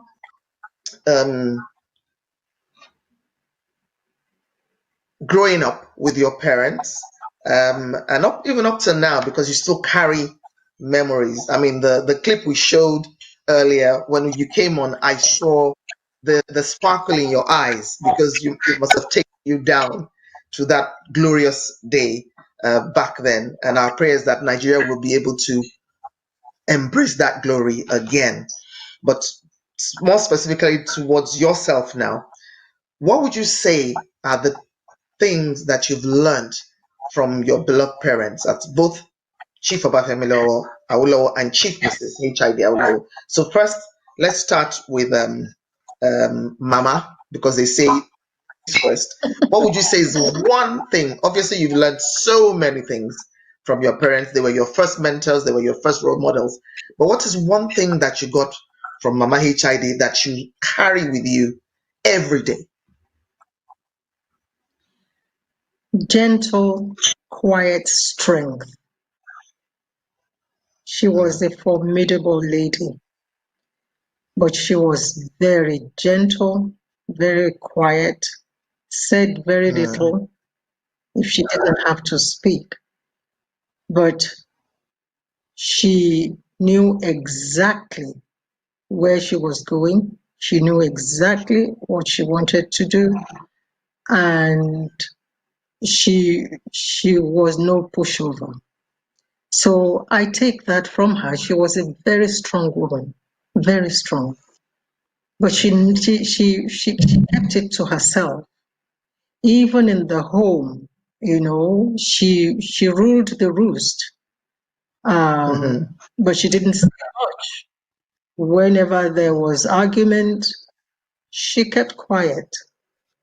But she would bring the matter back when the time was right. And she often got her way. She was that's the one thing I have learned from her. I have to confess that I learned that even more since she passed on. Passed. Oh Well, she wow. was still, she passed. It was after she passed that, hindsight is always a very fine thing. And then I realized that Mama was something else. She Hmm. was, she was an incredible lady. And she was a fantastic helpmeet for her husband. Hmm. She fell in with everything that he wanted to do. She was supportive of everything that he wanted to do. She never, ever, ever uh, withdrew her support for any reason. For example, after the crisis of 1962 to 1966, Hmm. any average woman would refuse the mention of politics in her home Politics ever again. again. Ever again. But as soon as Papa came back, and he, even before the ban was lifted, he became active. Mama was right there, front and center. Beside him. And Hmm. oh my goodness, she was there. It was never, why should we do this? It was always, what do you want me to do? So she was a fabulous, fabulous woman. So to put it, the short answer is quiet, gentle strength. That is what I learned from her.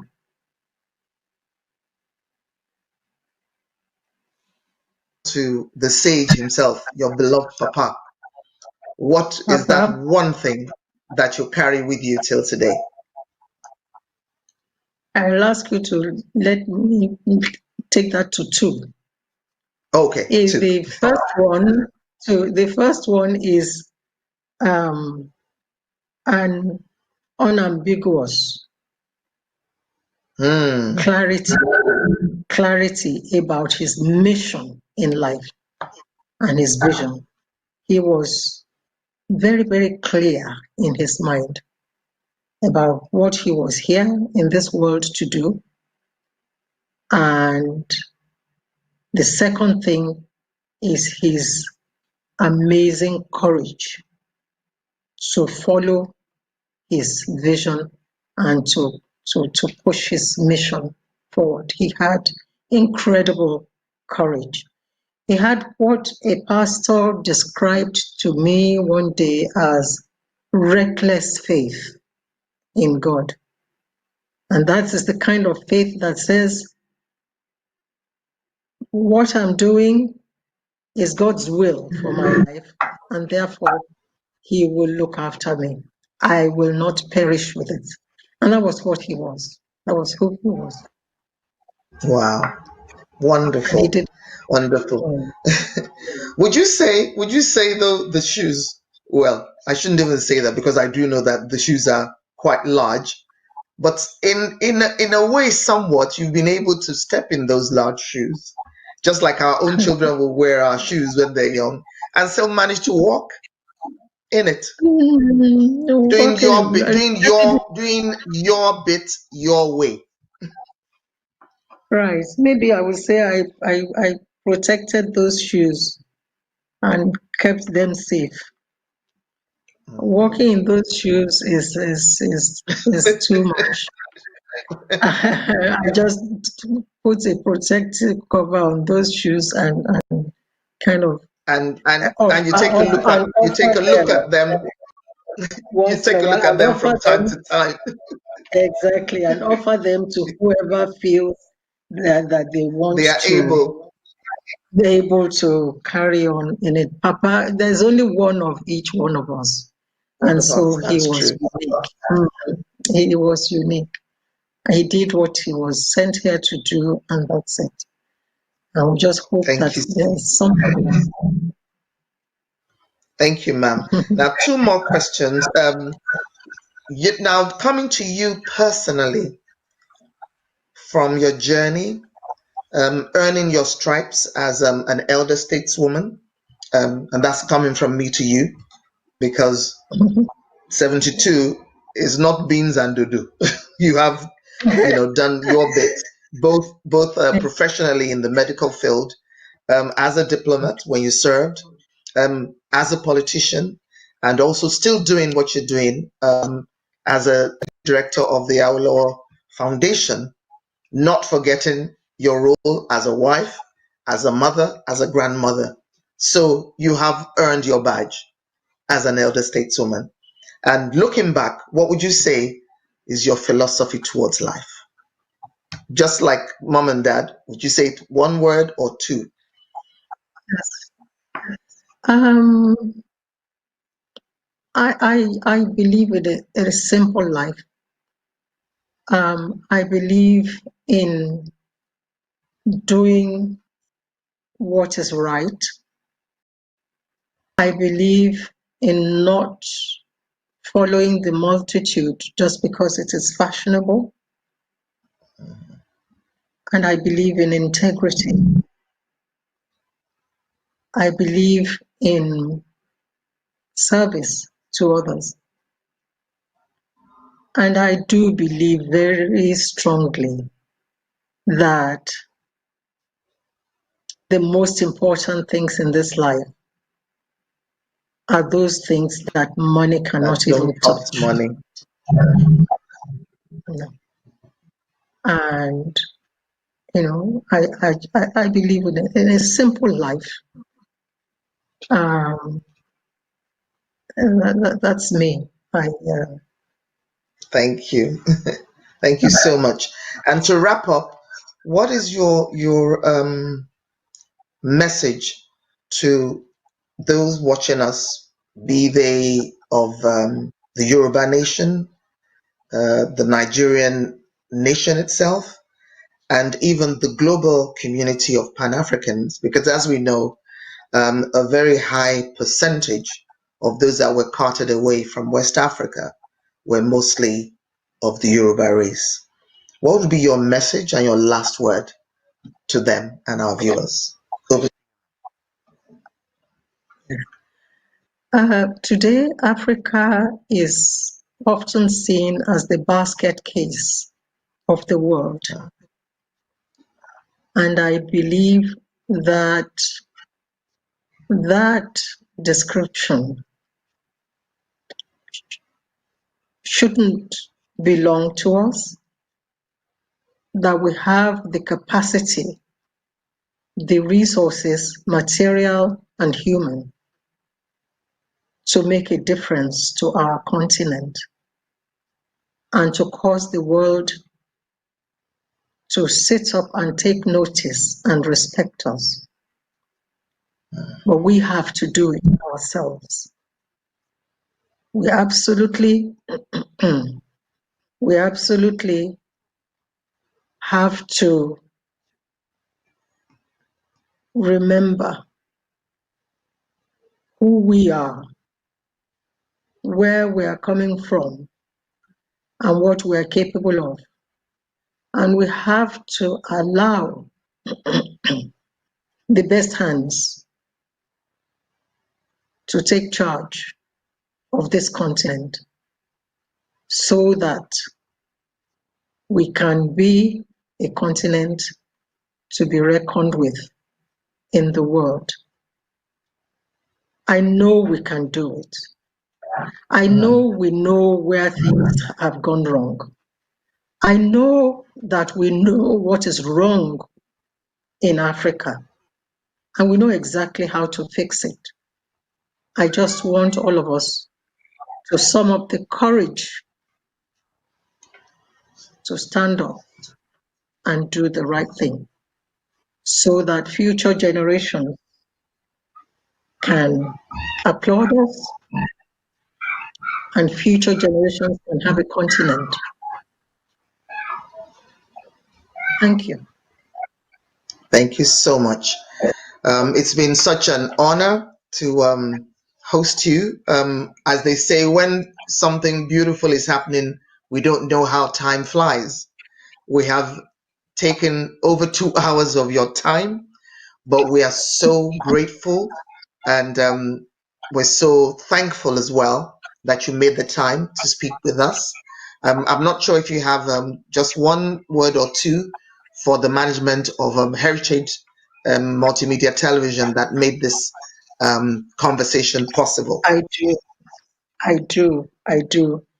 I am so proud of all of you for doing what you're doing.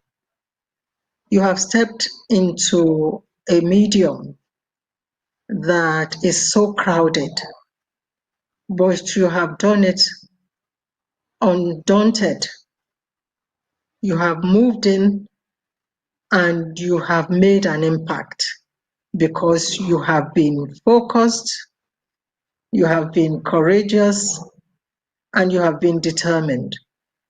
I thank you for inviting me to come on this program. And I do know that you have spoken to so many illustrious sons and daughters of Nigeria and of Africa. And I just wish you the very best as you move forward. I wish you every success, outstanding success, because you deserve it. Because you're doing something that other people may have told you you can't do it, it is too difficult, but you're doing it and you're making waves. I wish you well. Thank you, Thank you ma'am. all very much. Thank you so much indeed. God bless you on behalf of Heritage Television and our multitude of viewers. Once again, I'd want to, this is orange juice though, but I'd want to raise a toast to you as I one wish of our I had a great glass here, but it's elders, empty. one of our, It's empty. great But anyway, elder state, yes, ma'am, elders on attaining your position as an elder stateswoman, for continuing to carry on the legacy of Papa Awolowo and Mama H.I.D. Awolowo, for most importantly to me personally, being a proud daughter of Remo Kingdom, that we both share our heritage from. Thank you indeed. May God bless you. May you continue to arise, and may you continue to soar. And may God bless you with many, many more years ahead. We'll continue to reach out to you as and when we need to, because we know that your doors are open to us. And I pray that all that you've shared with us today, those that have watched, the eyes that have watched this, the ears that have heard, will be able to take nuggets of wisdom with them and try to translate their lives to being better people, better human beings, and loving one another, just as you have advised us to do. God bless you, ma'am. Thank you indeed for being one of our legends on Odua Legend tonight, and for being my guest on Arise Conversations. Eshe Modupe Pupoma. God bless you indeed. thank you very much. I'm proud of you. Thank you, ma'am. Ladies and gentlemen, we've been speaking for over 2 hours with the one and only Dr. Ambassador Tokunbo Awolowo-Dosumu, the last daughter of the late sage, Chief Obafemi Awolowo, who was Western Nigeria's first premier, and his wonderful wife, Mrs. H.I.D. Awolowo. We hope you've been able to take on some nuggets, as I said. The beauty about what we do on Heritage Television is you can go back and watch again. We're on all the social media platforms. We're on Facebook, we're on Instagram, we're on Twitter, and of course on YouTube. I hope we've been able to do justice to this conversation. We'll take time to look at all your comments and your questions. And if there are any questions that you need us to direct to Dr. Tokunbo Awolowo-Dosumu, we will do so. And if she has responses for you, we'll let you know. Thank you again for being our guests. Thank you to our team, our technical team, Mr. Ade Whiskey Thomas, his beautiful wife, Olori Esther Thomas. Thank you also to our partners, Yoruba World Congress, Mr. Tajuddin, for being here with us, and each and every one of you who's tuned in to listen, to watch, and to support. As I always say, do take care of yourselves and each other. Until same time, same place, continue to arise as agents of positive change. And to Nigerians, I say, Happy Democracy Day. God bless you all. Thank you.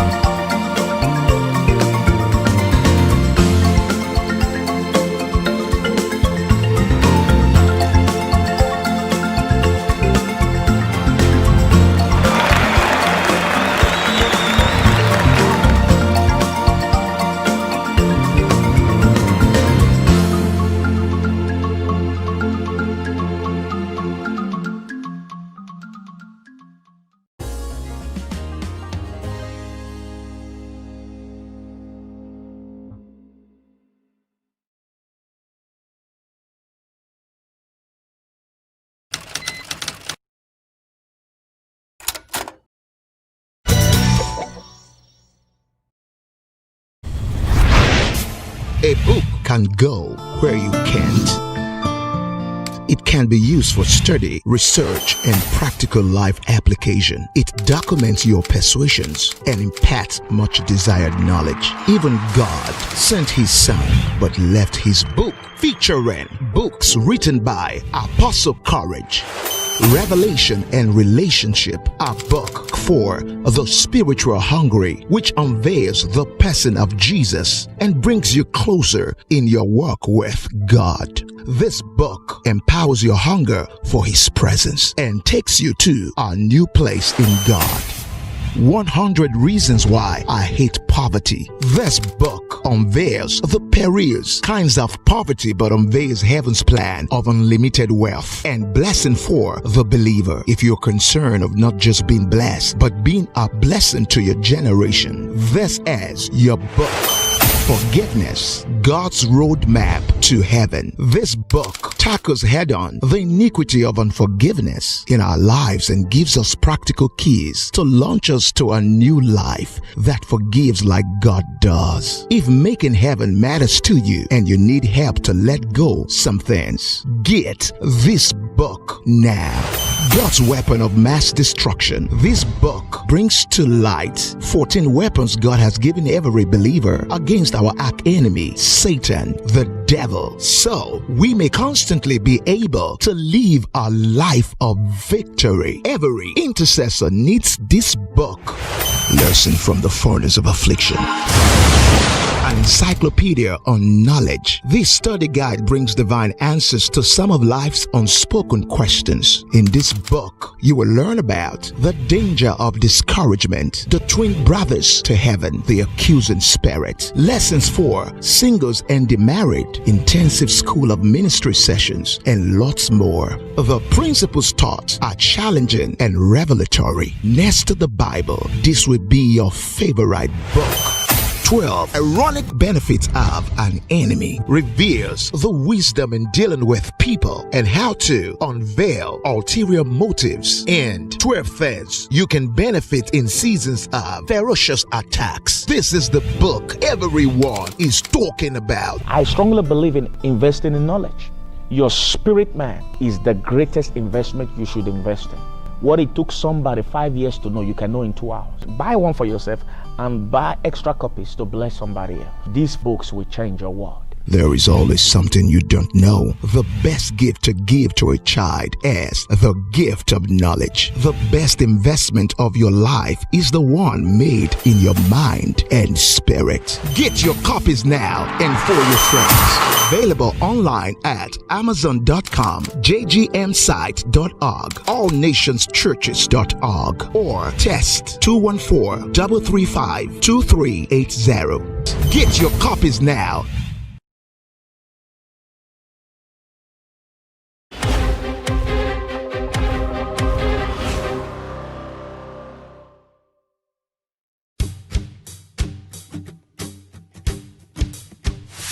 You are especially invited to our 11th year Lady to Lady online conference.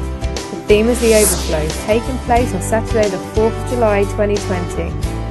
Time is 5 p.m. UK time. Location will be online. To register, subscribe to our YouTube channel, Lady to Lady Global. This is who you are. You are the light. To join the conference, or you can follow us on our Facebook page, Lady to Lady Conference. Invite your friends and invite your families. We worship you. We worship you.